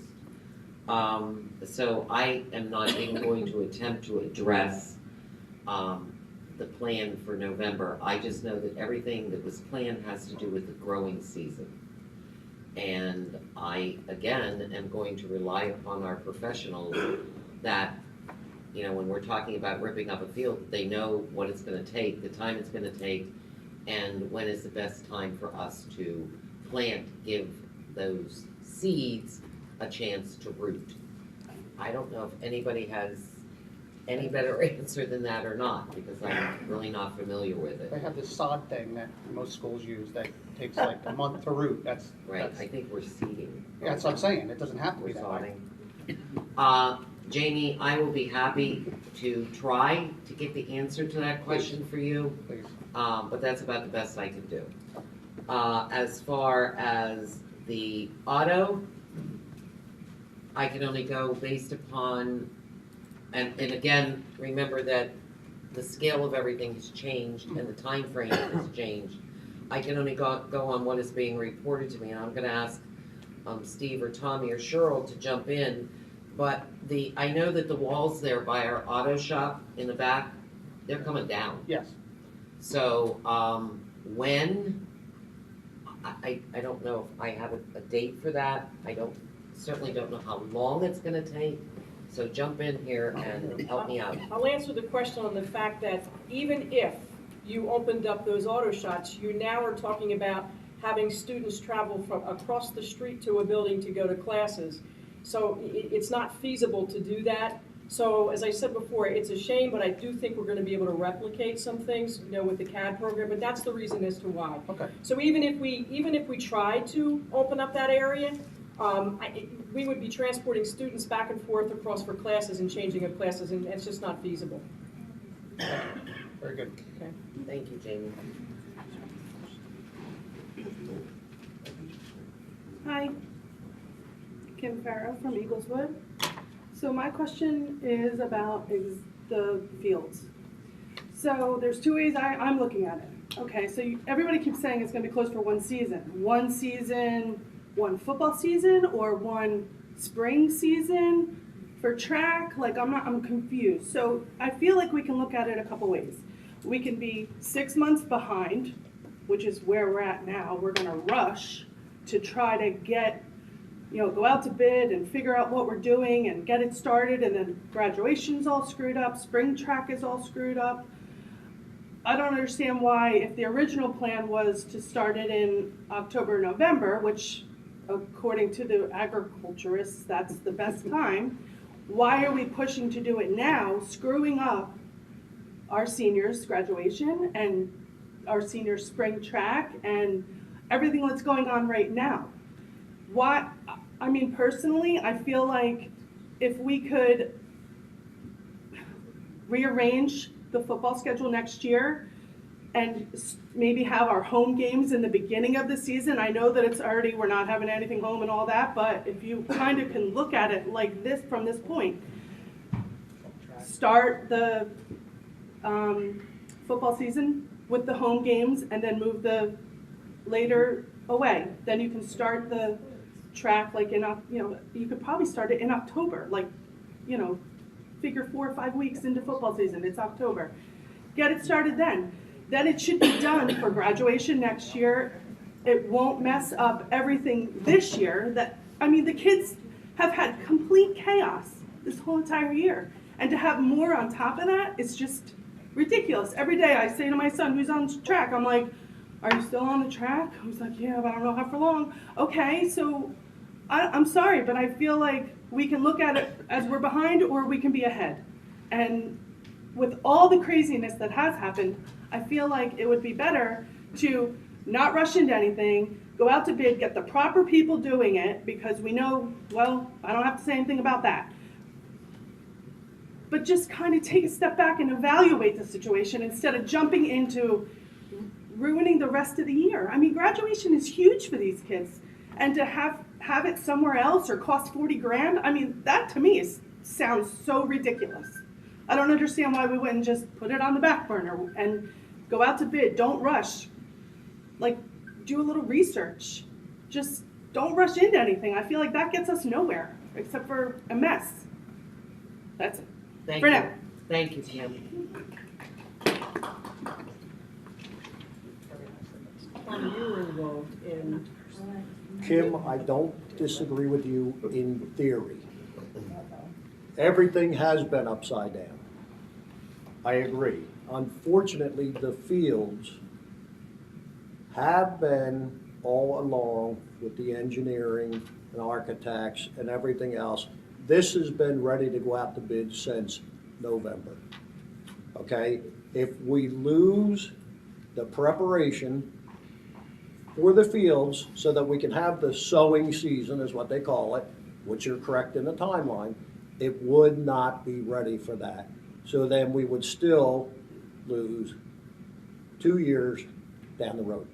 Because as all of their professionals have explained to us, and we were part of those meetings, it does take 2 years for it to properly root so that it'll grow and it won't all be killed. So my question, okay, I understand what you're saying. I get that. Wait, But why Kim, not go I to the can't, side? the back and forth I cannot Oh. allow. I'm sorry. Sorry. I'm sorry. Just, Tommy, if What you was could it, Kim? further Why not explain, the facade? Sod. it's sod, yes, but it still has to root. Yeah, but the sod has to root to the new system that they put in for it. Is the new base that is put in for the sod, because all the sod is, all the topsoil is going away for the new drainage system, so that this field will actually take water and drain, not hold water. They're all the things that were explained to us. That's in addition to the track being. That's in addition to the track, and It has to be ripped up. yeah, the track will not be redone. until the field is completed, because to run over a brand-new track to get on a field, and destroying a brand-new track, that would be, throwing money out the window. Cheryl, can I ask a question? Our spring season on track, do we intend to just stop it when construction starts, or is it? Yeah, and right now it's usable until the whole process begins, right? Which is when? I don't know if we were ever given a date Right, as to exactly my when. question when we get to board discussion will be around that. I can hold my questions. Thank you. Rick Meller of the Sandpaper. Hello, everybody. Hi, Rick. One thing about number 10. We know, or at least we're told, that the football field has to start immediately. I can understand that.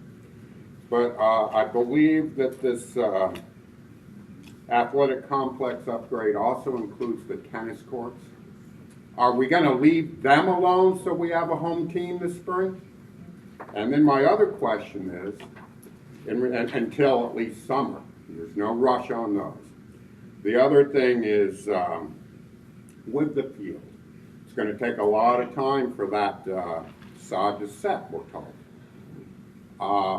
Does the company that you're hiring have a plan for geese control? Because they're going to be in there. When you drive by now, it looks like prehistoric times with dinosaurs roaming the earth. And if they don't have a plan, that ain't never going to set. Thank you. The geese. Mr. Mellerup, I did offer my dog, but there were no takers. Sorry. Loves to chase.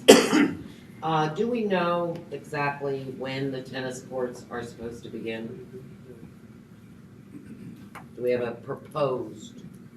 We won't have any dates until we award the contract and have an initial meeting with the contractor, and then they set out their schedule. Right now, is our plan to be able to finish our tennis season? You have Tip Senior Park too, which is what would be up to your facility. Have we contacted them? Yeah, Mr. Sunderman's been involved with that. Okay. All right, but again, we So don't know this would anything about that. just impact the fall tennis season, and the spring season would be back on our courts? To my knowledge. I have to look, I really do have to check in with Mr. Sunderman to see what that plan was for the tennis courts. Okay, was everybody able to hear that? No. Okay.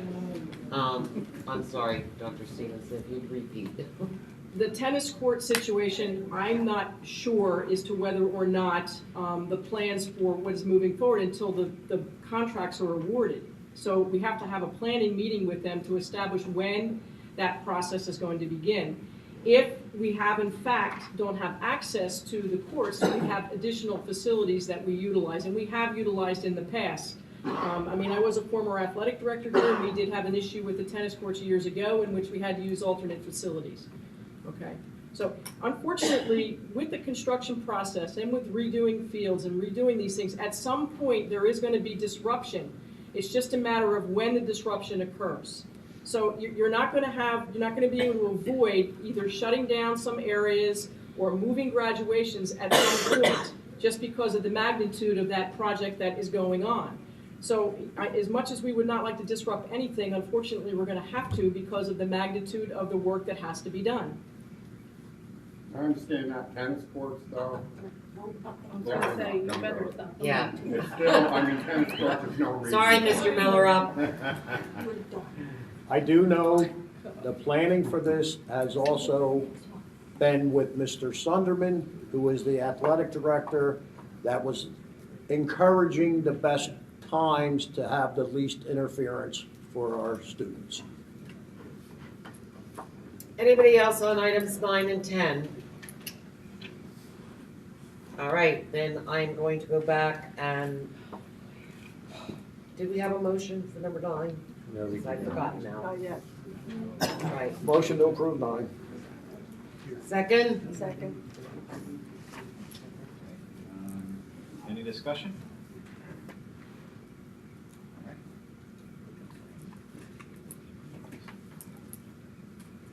Okay, Mr. Bonnick. Yes. Mrs. Chambers? Yes. Ms. Hannadel? Yes. Mr. Kubricki? Yes. Mrs. McVeigh? Yes. Ms. Palladino? Yes. Mrs. Paklakua? Yes. Mr. Williams? Yes. Mrs. Ernst? Yes. Motion carries. May I have a motion, please, to approve the athletic complex upgrades? So made. Okay, we have a second. Second. Any discussion? Yes. Yeah. Oh, do you wanna No, go? First off, on the money end of it. There's a number of bids out here. What was the estimate that was reflected in the referendum? I didn't have a chance to go back and look at it. 21, was it? I believe the engineer provided that information. Yeah, it's around two. I'd have to go back and look. I thought it was 2.1. I'm sorry, okay, I guys, you need to speak into your microphones because people Did you hear aren't my hearing. question? No, we can't hear Mr. Brennan. You are the only microphone that's working. Oh, really? And I don't need And you don't one. need it. Our architect provided us a summary of the results, and I believe he said it was within 1%. I just don't have the exact numbers that correlate to that. I'm trying to locate that correspondence.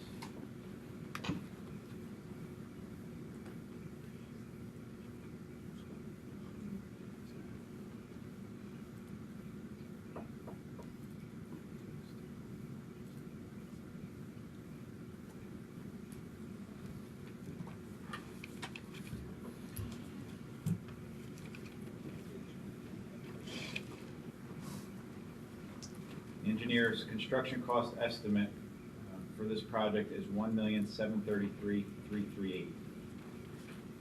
So 1.7 million, and would that have included these alternates as well, or that's only the base?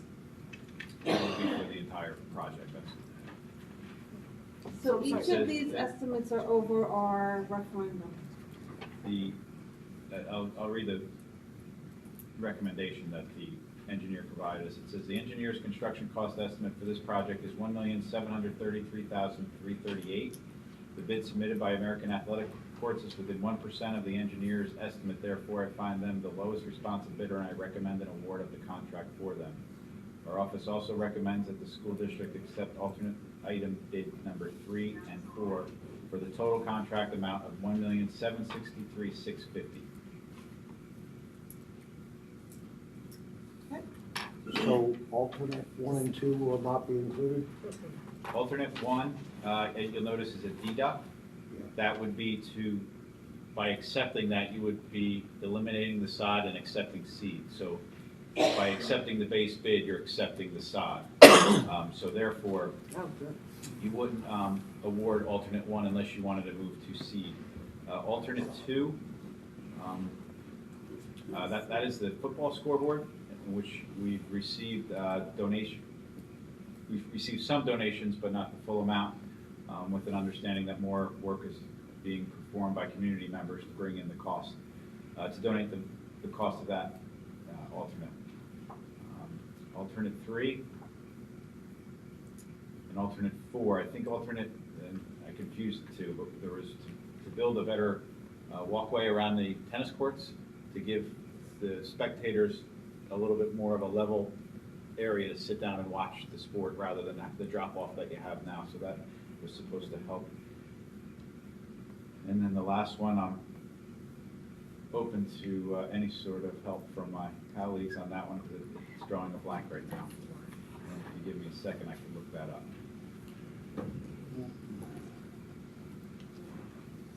Is that the power? Should I wait for my question? Because you speak into the microphone. You don't speak from here. Yes, alternate 4, thank you, Mr. Williams. Alternate 4 is the conduit that we're going to run under the football field to provide for power and data. Basically, between our alternate school and the press box. So we can have a little bit more of a functional press box and tie it into our school. Is that it, Karen? My other question related to the timeline. So we're approving this bid tonight. When is work expected to begin? So I was under the impression we were approving to move forward with the bids only so that we could get the bids out and get the project moving. I wasn't aware we were talking about impacting spring sports. It was explained to us that as soon as this was awarded, that they would start mobilizing and ordering and start with site work as soon as they could, so that we could, the work would be completed enough to get the growing season going and have the work done by then. That's what was explained to us, in the urgency of getting on there and getting it started, which I believe they said would be late in May. Right, so Mid there's to late probably May. one more month of spring sports left. After So May. it'll be over, they will be over by then. Okay. And the athletic director, you said, has been involved?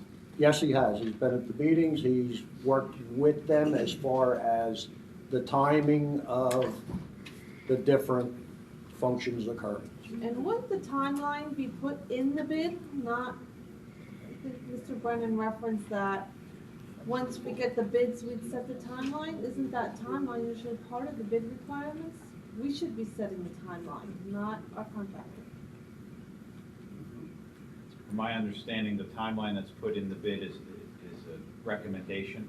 If and it would obviously be the approval of our professionals. If the contractor can propose something that's more efficient, we would necessarily defer to that contractor with the understanding that they know how to schedule their project as efficient as possible.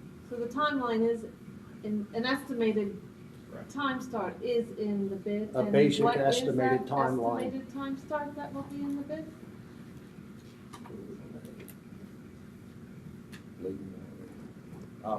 I'd have to, They're going to start as soon as they possibly can. We're actually, this bid was anticipated to be awarded in January or February. We didn't actually get it out until, it was the middle to the end of February. So therefore, we're already pushed back. If we had awarded this in February, January, February as intended, the work would already have been begun. The fields and the track would have basically been ripped up. And spring schedules were already anticipated that those fields would not be used, so regardless of our timeline, but to piggyback the start, I know a little bit about grass, but not too much, but 6 months, you have a deep-rooted piece of sod, not one piece, but a pretty large amount of grass growing with the right care, fertilizer, et cetera. I'm not gonna go into those things as there are professionals who can do that, but I'm talking about the start line. I'm gonna tell you, I'm voting no, just for the fact that I think we could still work through June, and on June 23rd begin work, even though we would inundate potentially fall sports. I don't think we would give a whole year to grow that back in through the summertime. Even if we start, regardless of what time, you still risk heat and temperature, et cetera. So regardless of when we do start, even if it's later, at that point they turn up the field and hopefully get into the fall, you can certainly grow. Have a wonderful growing season in September. So that is just my 2 cents into this, and also pertaining to graduation on campus and in the fields that are not disturbed. So the resolution here is not about the timeline. The resolution is about accepting a bid, which is why I asked about the timeline, because inherent, you would think that there's an underlying timeline here. And is that timeline still up for discussion? And So has that the could we timeline, start in the day after graduation, potentially make up, I don't know how aggressive the schedule is. Is that an option is what I'm asking, and it sounds like that's what Jeff is asking. and does that timeline have an ending point where it has to be completed? And if it's not, are there penalties? I mean, the same problem we had before, that timeline is important, and Karen again always brings up important aspects that we need to look at that we're unaware of at this point. So, is the timeline fluid? Is there a beginning and an ending? We approve this, do we still allow, like Jeff suggested, maybe to postpone it till after graduation? I mean, the timeline is the key aspect here. I mean, we can still approve the contract, but what Right. about the timeline? I think Right. we need to know that.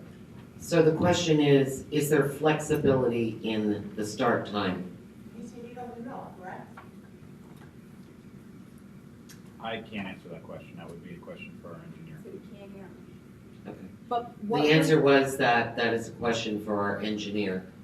So Well, who what was in determines the the bid that we're timeline? accepting, is my question. Yeah. What, we're accepting the bid tonight. What was in the bid that you're suggesting we accept tonight? I think Mr. Williams summed it up a little bit earlier, where this project was going to start, the estimate was to begin immediately, to take advantage of the growing season. That's what we were advised of, and to get the growing season in of the fall, that is where we're at today, is to award this project, and that's why our engineer has recommended to award it. All right, so we are being asked to accept the bid. All right. So I guess the bottom question is, with discussion with the engineer, is there any flexibility on when that begins? Once the bid is accepted, do we have a time period during which the engineer can explain to us the ins and outs and why this is important that we start it now as opposed to next month or the next month? Do we have that time to discuss that with the engineer? This is part of the construction committee that provided the input, and this is the process that was decided by the committee, and I'm just bringing the That product info through back. the process. Right. I'm not the determining person to say when the project starts or when it doesn't start or when it ends, but I know typically there are substantial completion dates that are in the contract with liquidated damages. I don't know specifically. The person that actually drafted the bid specs is not here. If we needed him here, I'm sure he would have come to explain what was in it. He's the expert, and I'm just, again, providing this to the board based on what our engineer had recommended. Is it reasonable request, for us to accept the bid, but before we begin work and agree to a timeline, we have a discussion with the architect? I don't wanna hold It's things not- up by not moving forward with the bid. The other problem is, And we ordering don't it- know if the bid people, I don't mean to interrupt you, but we don't know if they'll be available to people. This is the big reason too, that no one's mentioned tonight, that we were told, is that if we don't do this, we won't have a contractor to use. So that's the other thing that we have to think about, is we can certainly approve it and still try to move it enough, perhaps, but I don't know if that's actually possible because you're accepting the bid and the bid specs that we had. Which is why I asked what they were. We have, it's 80 pages or something, and it was part of the committee. Then let's table it until next week in our voting section. That's fine. Session. It looks like where it's going. I'm just not sure how long that bid It's good for. is good for. Because Well, the I same believe when con- it was put out, I believe in it, I would have to go back and look, but I thought it was good for 45 days. That's what I'm recalling, so I don't know. And That would be good. we could have the discussion tomorrow with the construction meeting to get people together to say about the timelines and stuff like that, but Can we accept this bid with no intended start date? Is that impossible? Just we're accepting the bid, but we want some control over, or some discussion with the engineer regarding the actual start time of the work. What is your recommendation as the construction committee? Do you have a We recommendation? are so over time at this point. I mean, I'm surprised we're just having this conversation. I mean, we really have put this off because of the problems with construction. This is an outside project. I mean, we have contractors who want this right now. I'm not sure how long. I would love it. If there's 45 days in it, that's totally a possibility that bid may still be good. And it's not just about, it's about money. It's about finishing the whole project. It's about doing what we said we would do. I just think that at some point we have to sort of just get over that. It's gonna disrupt everything. It's sort of what we bought into when we decided on a referendum. So our thing is, we have these 4 contractors, they came out, they did their bidding process, there was 80-page bid specs. If we wait, we can certainly do what you ask, it's not a problem. I just think that we just have to know, that there's this much, worry about it, and then see how much they can accommodate us. The other point that we want to keep in the back of our minds too is that we can go to all this bother to hang in there, to have an outdoor graduation here, and it could rain. It could rain. I mean, I'm not You're being absolutely It could right. snow. And have to move it indoor anyway, and then we've really delayed a project because if that's the only reason why we're not going to approve this, then we may be a little foolish in our rationale there. I have to agree, and it would be my recommendation to the board that if we approve this tonight and then have the discussion with what may or may not work with The engineer. the engineers And and the contract. the contractors for what could be adjusted. We can't make any promises, but it has to move forward, and it was said all along about graduation this year, when we had the meetings over in the auditorium about the projects that were going on and the dates, and it was said that there would be 2 seasons off the fields. Those questions were asked by the public back then. They were understood when they voted on the projects. So And we'd still- unfortunately, other than having a discussion with the professionals, we're not the professionals as far as the growing, the times, all of, the additional work that needs to be done for this to occur with contractors. So they are in discussion. We hear everyone clearly. We hear our fellow board members. But I think we need to vote on this and ask the questions of them. If there is the possibilities, that's fine. If there isn't, that's fine, but we will come back and tell our public. But when this began, everyone knew graduation would not be on the fields this year. So the recommendation of the committee, along with the acting superintendent and the business administrator, is to vote yes for the bid. And Tommy was the person who said he'd love graduation to be outside if we could figure out And we another can way to do still that. look at that. However, Mrs. McVeigh's right. How many years have we wound up with graduation inside when we had everything set up outside? So, I really think that we can look at the dates. However, unfortunately, it has to be my recommendation, being through all these meetings, sitting in on all these conversations, that we move forward and hopefully we hear everyone else's concerns, maybe something could be worked out. All right, I'm gonna call for a vote. Mr. Brennan? Okay, Mr. Bonnicky? No. Mrs. Chambers? Yes. Ms. Hennadel? Yes. Mr. Kubricki? Yes, I defer to my committee, and thank them for doing a good job and all the time spent in terms of these meetings, and I vote yes. Mrs. McVeigh? Yes. Ms. Palladino? Yes. Mrs. Pakwakua? Yes, I do request that we take a hard look at those timelines. Mr. Williams? I agree with you. We will look at the timelines. We'll have a discussion tomorrow, but absolutely yes. Mrs. Ernst? Yes. Motion carries. All right, moving on to residents forum. This is for other agenda items excluding number 9 and number 10. And I am going to limit 3 minutes, and I am also going to limit it to 1 hour. Please, well, I would, me too, I'm saying, could I just limit it to 15 now? Okay, so please, if you wish to speak about any of the agenda items, we will follow the same practice as we always do. When you are finished asking your questions or making your comments, we will try to answer any questions that you may have. And please sign in. I think it was a TV show. wasn't it? I'm dating myself. Nobody wishes to speak? I was just gonna wait for somebody else, give somebody else a chance. Really, Jamie? Well, There's a lady right Go ahead, Jamie. all right, I wanted to speak about the shared services, and obviously, almost everybody at that table is on the same page. It's a no-brainer, obviously you know that, you've researched it. The issue to me is that I called the county many times.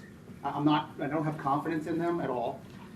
Trying to talk to who I talk to, it seems like there's a rat, honestly. There's somebody trying to undermine the whole process.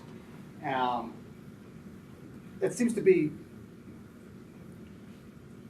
someone that's actually taking advantage of what's going on right now with the shared service as it is.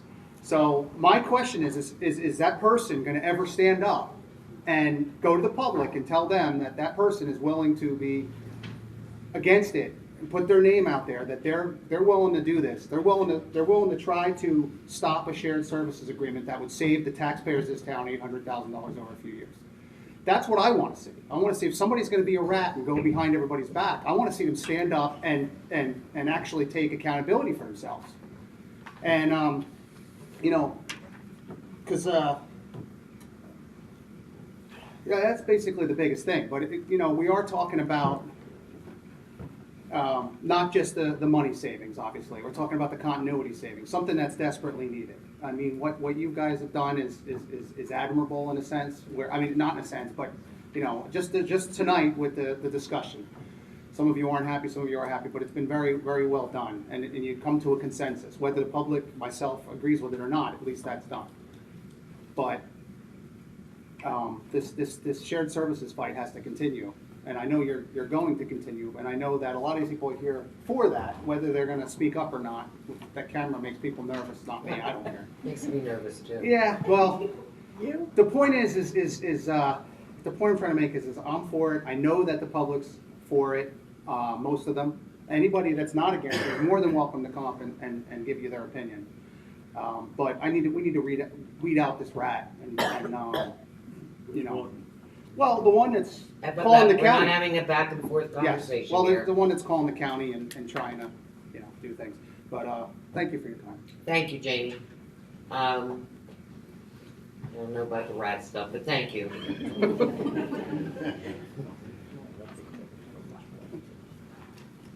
Good evening. I'm a little nervous. This is my Don't be first nervous. time. In fact, my daughter isn't even a student here yet. She'll be graduating next year from Bass River. So I've been trying to follow along the past few years, anticipating her coming here. I don't know anything about a rat. Yeah, could you state your name? Patty Martin. Patty Okay, Martin. thank you, Patty. I am thrilled to death about the prospect of shared services. Anytime, and I've followed along so often, reading the different reports on the state website or even pulling it up on NJ.com. So many successful, just phenomenal school districts in the northern part of our state. And I believe, I'm not positive, but I believe one in West Jersey is there's a shared services district. There's just so much opportunity. I don't see any negatives with it at all. Well, thank you very much. Thank you. See,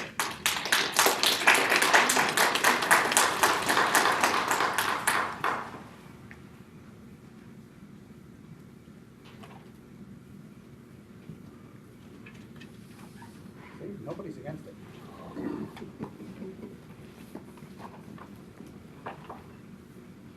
Rick Meller up from the Sandpaper again. Is this shared services thing that's being discussed the one with Little Lake Harbor? It is a shared superintendent with another district. Oh, okay. That would lead on to my next question, which was, how's the superintendent search going? I can fill you in on the superintendent search as long as, again, there's a law, there's an ethic there in saying names. So I will tell you this as far as our search. This has been 7 months of searching. It began with community input through meetings, staff input through meetings, There were also surveys for the community, for the staff, etc. I think there was even a survey there for the students. There was obviously, applications were handed in. They were vetted by New Jersey School Boards Association. We had 26, I think, applicants that either exceeded or met the requirements that was set forth by this board. We narrowed those down after weeks of reading applications, some of them about this thick, to 7 people that were interviewed. Nobody knew who chose whom, because everything was handled by New Jersey School Board, so there was a great deal of confidentiality here. Our score sheets, etc., all of our notes had to be handed in to New Jersey School Boards. They came up with 7 candidates. We interviewed 7. We narrowed after 2 nights of interviewing, I think it was, very long nights. We narrowed that down to 4. We decided then that we still really were not ready and willing to make a decision. We narrowed it down to 2 candidates and we conducted a 3rd round of interviews.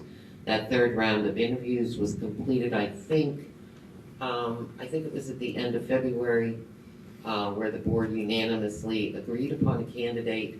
However, we do not have a candidate, we do not have a superintendent. I want to make that very clear. Until the shared service is approved by an executive county superintendent. In addition to that, once he gives the go-ahead, that must also go to the commissioner. Anything, it seems to me, in state government seems to take a great deal of time. So we do not have a superintendent, we do not have an approval until all of those approvals are made. Okay, and then, I went to, and by the way, you keep saying the county superintendent. As I understand it, we have to go through, Pinelands has to go through Burlington County. That is because correct. of a problem with, a There's a conflict of conflict, interest. yes. Even inside, in this search, are we dealing with both just one county superintendent, or do we have to deal with Ocean County as well? On paper, we are dealing with the Burlington County Superintendent. Okay. Our Ocean County Superintendent legally would be conflicted because she happens to live here. I believe the county BA serves, I think he serves both Ocean and Burlington County. So, that particular individual, not really sure, that particular individual would only become involved when it came down to contract language and money, etc. I wish the lawyer was here though, because Me too. because if the other district and anything that we had shared agreement services with reports to the Ocean County Superintendent, then it would seem like the Burlington County Superintendent wouldn't have the power to rule, even if something as simple as shared services with Little Egg for classroom space at Frog Pond. Yeah, listen, I don't know the law, I just know that because the person lives here, they're conflicted. I mean, we've had other things where the person is conflicted. There's nothing, that's Okay. law. I don't always understand it. I'm going over my 3 minutes. Does anybody else Yes, want to speak? yes, they are conflicted out of both districts. They're conflicted out of both districts. They would be conflicted out of anything, the person lives in Little Egg Harbor, Okay, so there's where the conflict occurs, I got you. all right? Okay. Does anybody else want to speak? Because I am over my 3 minutes and I'll sit Yes, down. you are. So make it quick. No, I went to the meeting where the planning board meeting where the temporary classrooms, TCUs, as you call them. Yes. Were approved.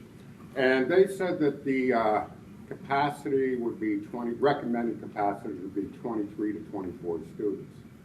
So that takes care of 230 to 240 of the students that you're moving from the high school. I'd like to know, how many rooms are we discussing at Frog Pond? Up to 14. Up to 14, okay. I was imagining it would be a lot smaller, and I was gonna say, what are you gonna do with the excess? So that That explains that one. We're one step ahead of you, and I'm Just so gonna, you know, Rick, the Office of Facilities, which is a part of the New Jersey Department of Education, has to approve the plan to make sure that we have a functional facility for student enrollment. So there's nothing that goes through the State Department with enrollment figures, giving what we give, that they would not approve. So we have approval from the Office of Facilities, from the Department of Education, the Planning Board for the TCUs, and the Ocean County Office and the use of Frog Pond facilities along with the temporary classroom units. Okay. My main concern was that if it was another 6, you'd still have 300 students under a tree, that's all. Thank you. thank you, Mr. Miller. No trees.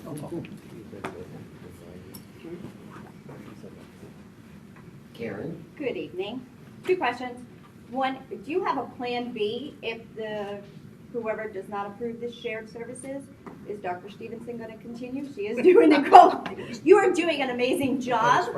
But what happens if that does not get approved? We go out for another superintendent's search, I guess, or whatever. You know, I guess that's where we'll be sitting.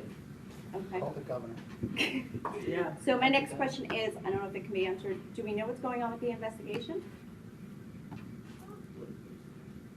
On what happened with construction? Oh, well, thank you. I'm like, wait a minute. what are you talking about? We have I'm to sorry, wait. you know, it's age, it's called like a brain poo-poo. As far as I know, because, and here was the last thing that our attorney told us was, yes, we have requested an investigation by the Department of Education unanimously by this board into our construction difficulties. We did get a letter back saying that they had received that request, but then again, election time came along, and now the governor has changed, which means that the Commissioner of Education has changed, which means that everything is in uproar in the Department of Education. So to answer your question, I know nothing. Anybody else like to speak? How you doing? AJ Marcato, Pentagon Drive. My question is about the questioning and the format for the superintendent. If we didn't have intended of shared services, how do we prepare questioning for that individual? Tasking with another district, and if that district is the elementary school, how do we know we have a candidate that's prepared for an elementary school curriculum and a high school curriculum if you were never ready to prepare shared services? Okay, I'm not gonna get into particular candidates. I will tell you that the process was this, that every candidate that we interviewed was asked the exact same questions, and that those questions were based upon community input, staff input, and input from this Board of Education. Also, many of the questions had to do with the qualifications and the requirements set by this board. One of those requirements obviously was that the person have central office experience.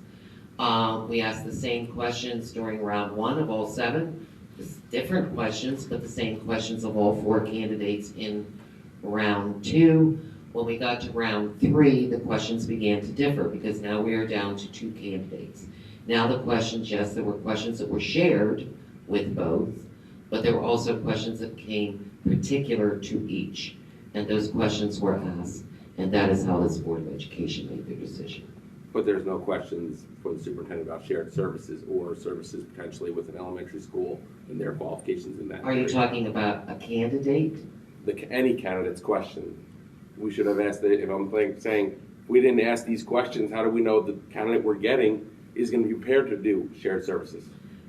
That was very clearly outlined in a proposed shared service plan that was presented to the Board of Education members. That kind of became part of an interview. So I guess follow-up, if that was part of the plan and then the community wanted to be part of the process of talking about the superintendent's qualifications, why wasn't that presented to the community that this was a potential shared services of superintendent? Because as they could have prepared, input into what services that we're looking for qualifications. Qualifications, I think, and again, I can only answer this on my own basis. Qualifications are based on qualifications we would want to see in any superintendent. Whether the superintendent ends up being the shared superintendent for the most part, as long as we were assured that certain things would occur and would continue to occur, in our opinion, improve, it was right down to the qualifications. You know, qualifications, maybe not the word I'm looking for, but if I have an individual that is geared towards an elementary school, they're significantly different than an individual that's geared towards a high school setting. There is a vast difference in those. And those in education understand that. I'm just wanting to make sure we have that individual that met that spectrum. One of our qualifications was that the person that we were going to hire, because we are a high school district, would have some experience in secondary schools. The qualification was met. Okay, so that's what I'm saying. If the potentially the other district is an elementary school, then there was no thought of that. No. You said secondary. I said that part of the qualifications for any one of our candidates would be that they have secondary experience. It's part of the ad. Okay, it was part of our advertisement. High school, I mean, right, by secondary. And therefore, all of the candidates that we interviewed that were highly qualified, or exceeded expectations, had secondary or high school experience. And I guess that's the district, the conversation for the other district. We're going to pull that one in. My question is that individual prepared for an elementary school curriculum? That's where I'm gearing my questions toward. That's what I'm saying. I don't think we can answer. Okay, wait. You're moving into a territory of a candidate and not the shared service. And that's. And I can't go there. This is right. I understand theoretical, but was asking if we did think about that beforehand. This board thought very seriously about that beforehand. Okay, appreciate your time. Thank you. Anybody else? Are you giving up? I'm not going to call construction. It's okay. So Just sign in, sir, really. John Zimmerman with Lake Harbor. My question is, so we don't have a superintendent for Pinelands now, right? An interim superintendent. I heard earlier tonight it was like we don't have a superintendent. We have an acting superintendent. We have an acting superintendent. Right, so technically we don't have a superintendent, right? Well, no, technically we do. Okay. By law, we have a superintendent, but she has to be called an acting superintendent because in reality what is occurring here, she's filling in. When Dr. Banks resigned, Dr. Stevenson was sweet enough, or foolish, to step in. And she has her certificate to be a superintendent. Right, but Dr. Banks wants to get, or Stevenson wants to get back to her other duties. Of course And we're she looking does. to fill the superintendency. Yes. Now, does this executive superintendent of Burlington County, does he have any timeline to when he has to respond with his approval? I know this question was asked earlier in other ways, but. Yes. And I'm not gonna ask it 10 times, I'm just gonna ask it once. Okay. He does have a timeline? My contract expires June 30th. So that's his timeline. Is that the answer? You know what, yeah, because yes, her contract does expire June 30th. And I would love to sit here and say that, yes, I could tell you that within 1 week in time, that we would have an answer from the executive county superintendent, and then he would tell us that it's been forwarded to the commissioner of education. I have absolutely no guarantee of that whatsoever. This was in the meeting that I held with him, that I was in with him on Thursday. Prior to this, the Board of Education was told that regarding a shared service, because there is no real precedence, and I don't know why there is no precedence because there are a ton of them, that all that was required was some letters. When I met with this man on Thursday, suddenly he wanted some kind of public hearing or public meeting. So the requirements suddenly changed. So I said, well, okay, I'll accommodate. We have a meeting on Monday. I'll put it on the agenda. So does that mean then that once I've accommodated the need, that I will get an answer, because this board did decide at our last meeting that we would like to do this as quickly as possible. Dr. Stevenson has taken on a heavy load. No, I was given no guarantee of when an answer would occur.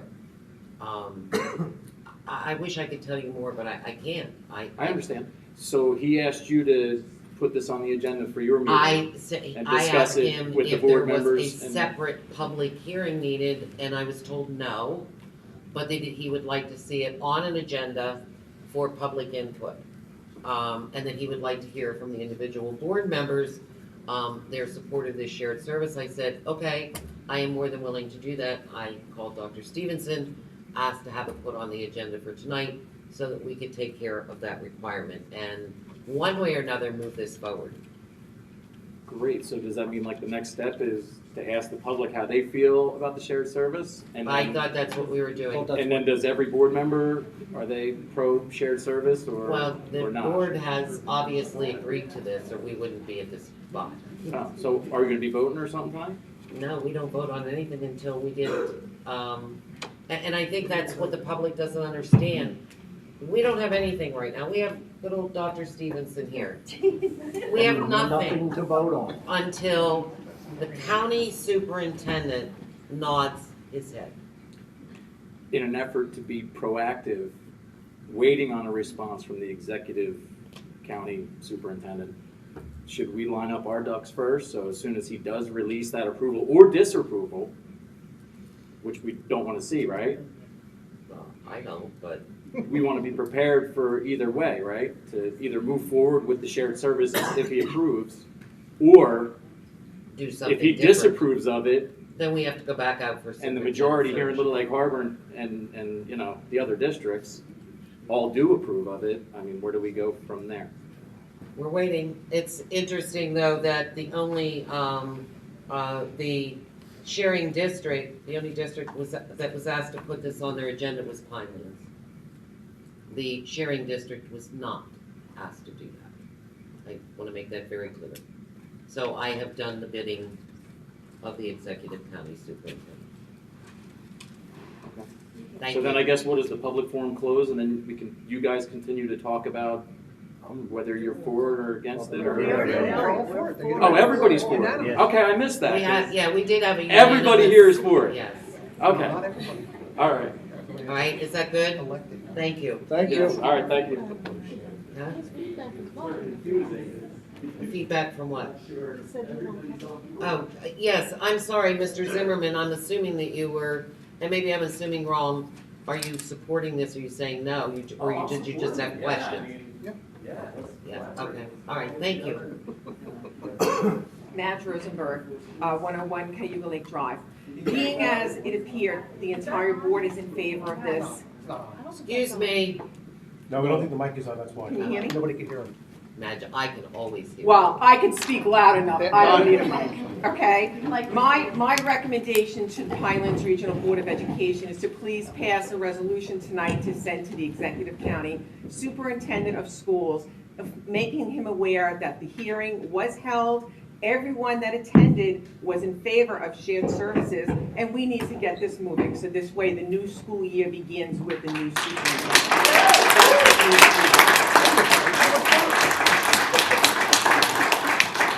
Okay, thank you. Thank you, Madge. I do want to say that I have already sent the agenda to the county Now, superintendent. that's not good enough, Sue. I know, but I needed to prove that I had put it on the agenda. And Facebook. No, I don't do that. Well, there was something on Facebook I know, that announced yes. meetings. Yes. About. Right now. We're streaming live. Oh, I know that. Yeah, we're streaming live. The other thing is that, I had also, promised that I would send my notes from tonight's meeting to the county superintendent by tomorrow morning. He wanted the minutes, but I know that our minutes don't occur until the next meeting, which would not be April's meeting, but May's meeting. But you can send a draft in the minutes. Well, we did suggest that he watch it live stream. But I will send the compilation of what was said tonight to him tomorrow. Anybody else wish to speak? Not this time. Okay, Kim Farrow again. So I think what John was confused on is on our agenda, it just says shared services. Okay, Okay, so Pinelands obviously does many shared services, which We do. you named. So when it's just on an agenda and people might not really have an idea what's happening, that I think is why John was asking the questions that he was, because It's the not agenda clear. is very brief. okay, yes, it is. Okay. I wish it was brief and lit. I hear you. With that being said, I support the students, the staff, and the taxpayers in that order. And I trust that all of our elected board members have made the best decision to their ability in choosing a superintendent. If that happens to be a shared service and save hundreds of thousands of dollars, I think that's just a bonus. So I thank you for that as a taxpayer and a mom. I thank Mr. Bonnicky for voting no on the track issue. It's not just about graduation, it's about all of the kids and gym and track and graduation. I know it might rain, but it's not just about graduation, it's about all of the kids and having some sort of stability with this year, because there hasn't been much. That's what I meant.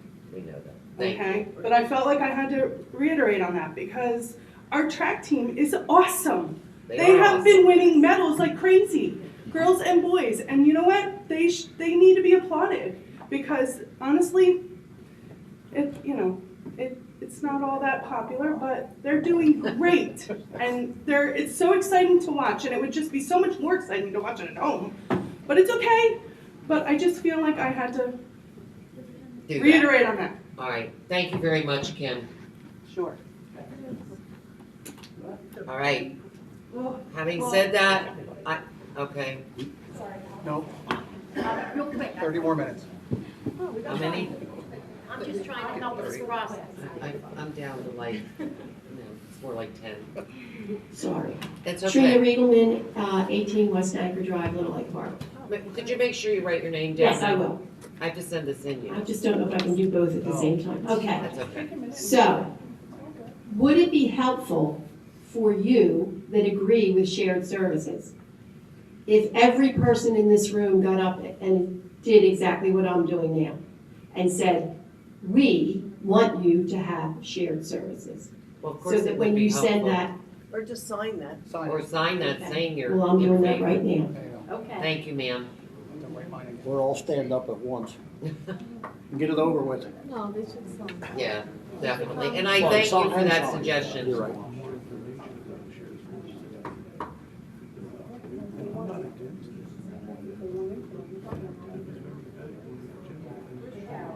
I can, honestly, would you like to speak, ma'am, or just, No, I just wanted to say that I'm for the shared then services. just put forward after, so I Okay. can make sure that I clarify that when I send in my report.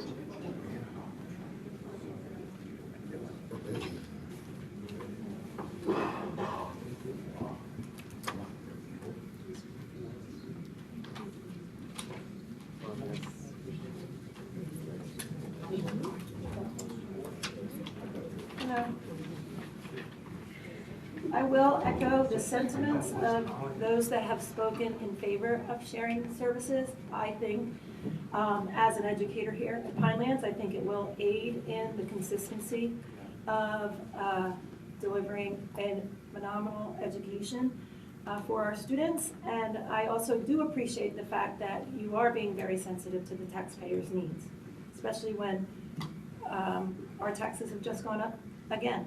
So I do think it's really important that everybody that is in support of this comes up and signs so that our voices can be heard. Thank you, Allison. Thank you.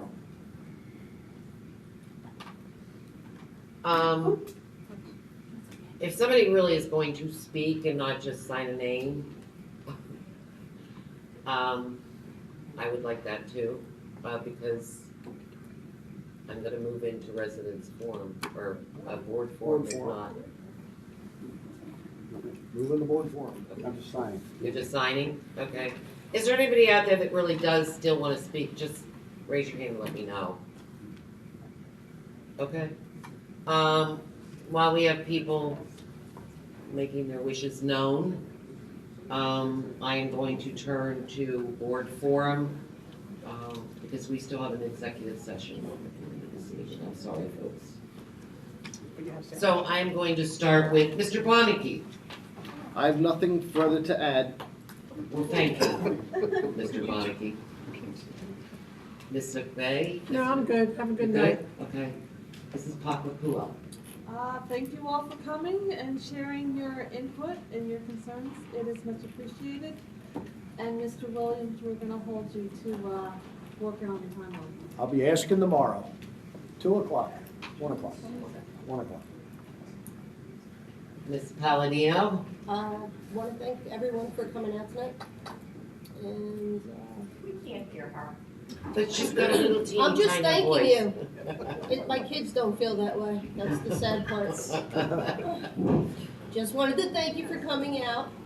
And Tommy, I'm with Karen on the timeline. And Mr. Kabricki?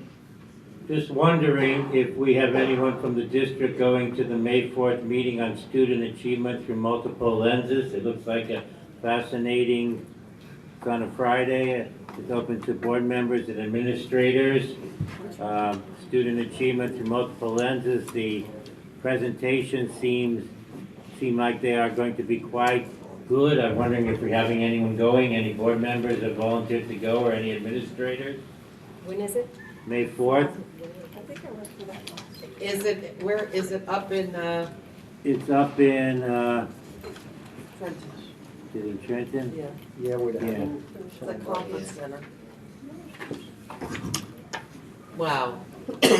I mean, that's what we're all I'm sure about. we could put it in Student retro. achievement. I mean, there's gotta be, the presenters seem like they would be very effective, the keynote speaker. Be nice for someone from the district to go, Do we have either a board anybody? member, and administrator.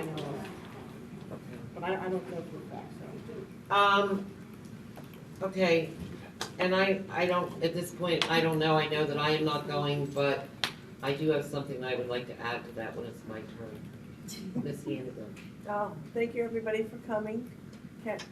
Kim will definitely take it under advisement. We'll try to do the best we can because it's track. I mean, that might be last. I don't know. Let's see tomorrow. I have a better idea. I think that's it. Thank you. Thanks, Jenny. And Tommy? I do understand the concerns of everyone about the timelines for all the things we have going on. It is very difficult.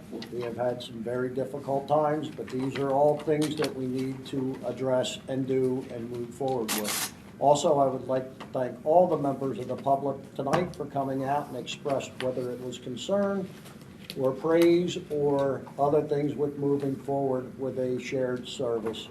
So thank you very much. It's nice to see you people here. Have a great night. Mrs. Chambers. Yes, thank you, Madam President. Before everyone leaves tonight, and since we are being live streamed, and since there was a need by the people in charge, the Executive County Superintendent and whoever else attended that meeting last Thursday, to hear some of the board members' concerns or positives about shared service, I would like to share mine for the record. As I mentioned earlier, when it was brought up about shared service, I did a little research, and yeah, there's quite a few counties and districts in the state of New Jersey that do a shared service. Majority of them are in northern New Jersey, Passaic County, Morris County. So I could probably honestly say that if this is indeed agreed on, that we would be a forerunner or a pioneer here in South Jersey. One district in particular, it's up in Passaic County, Manchester Regional High School and Howden Public School Districts. They were doing this for over 12 years. And apparently they saved the taxpayers more than $7.1 million. I find that astounding. They were also able to offer students many different courses and activities in a shared service. I just wrote down some of my thoughts and what I thought were some of the benefits that I'd like to share, and for anybody that's listening live stream. Educationally, I think it's an innovative coupling with a district that we would only benefit from. I think it would offer some continuity to our curriculum and programs for our students, which I feel is very, very important for all of our children. I think it would help make the transition coming over to Pinelands a lot easier for the students. I also think it would offer a lot of articulation for educators to continue and some new doors to open up as well in a shared service. Financially, I think it's a very good fiscal decision. I think the savings here could be well up to or over $800,000.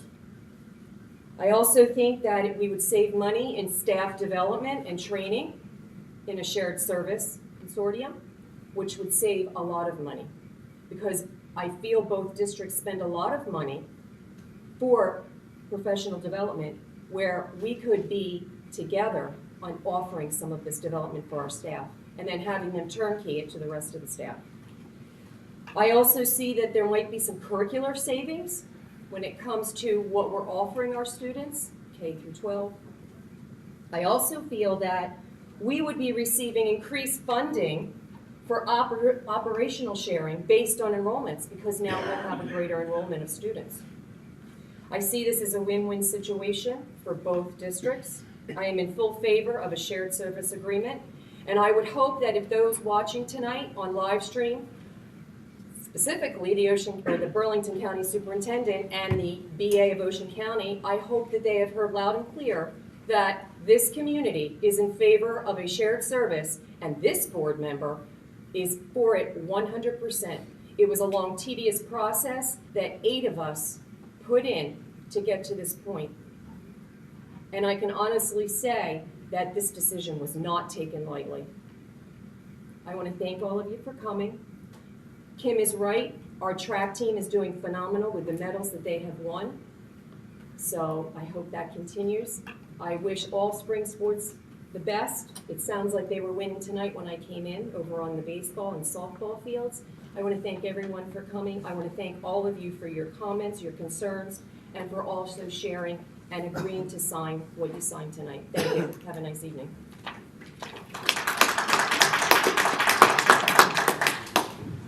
Since we have an executive session to go in, I'm going to go ditto. It was a long, laborious process, and I think we have made the best educational decision. Yeah, I think money's important, certainly when you're talking about taxpayers. It's real important.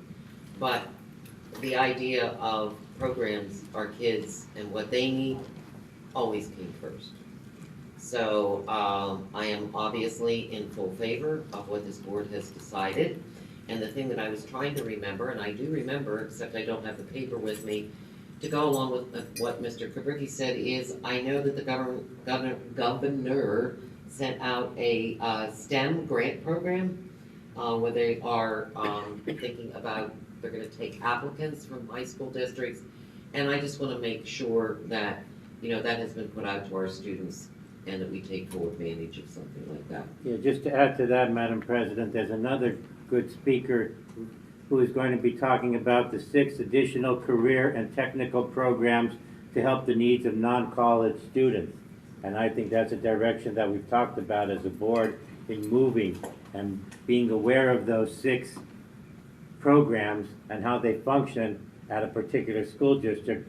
In this presentation by a superintendent, I think would go a long way to giving us some insights. When is that one? Is that one on the same date? That's the same one. It's Friday, Okay. May 4th. I think we really need to have somebody going to that. All right, thank you, Stephen. I am going to call to move into executive session for the purpose of personnel discussion, and no action will be taken. It will be approximately, I'm hoping, 15 minutes. That's the only thing we got. We have no negotiations, updates, etc. Do I have a motion? Motion.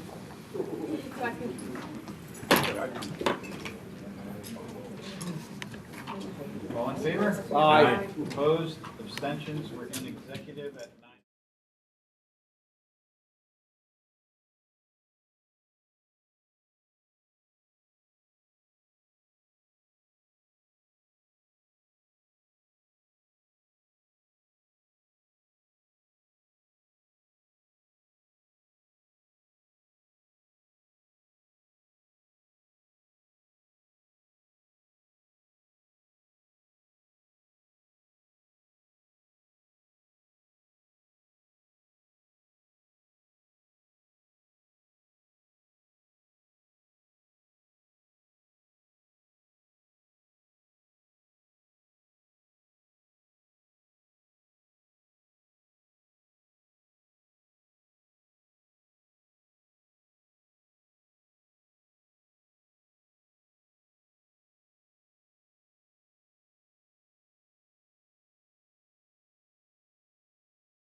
Thank you very much. Could I please have a motion to adjourn the meeting? Motion. Second? All in favor? Aye. Opposed? Thank you all for coming, and thank you for your time.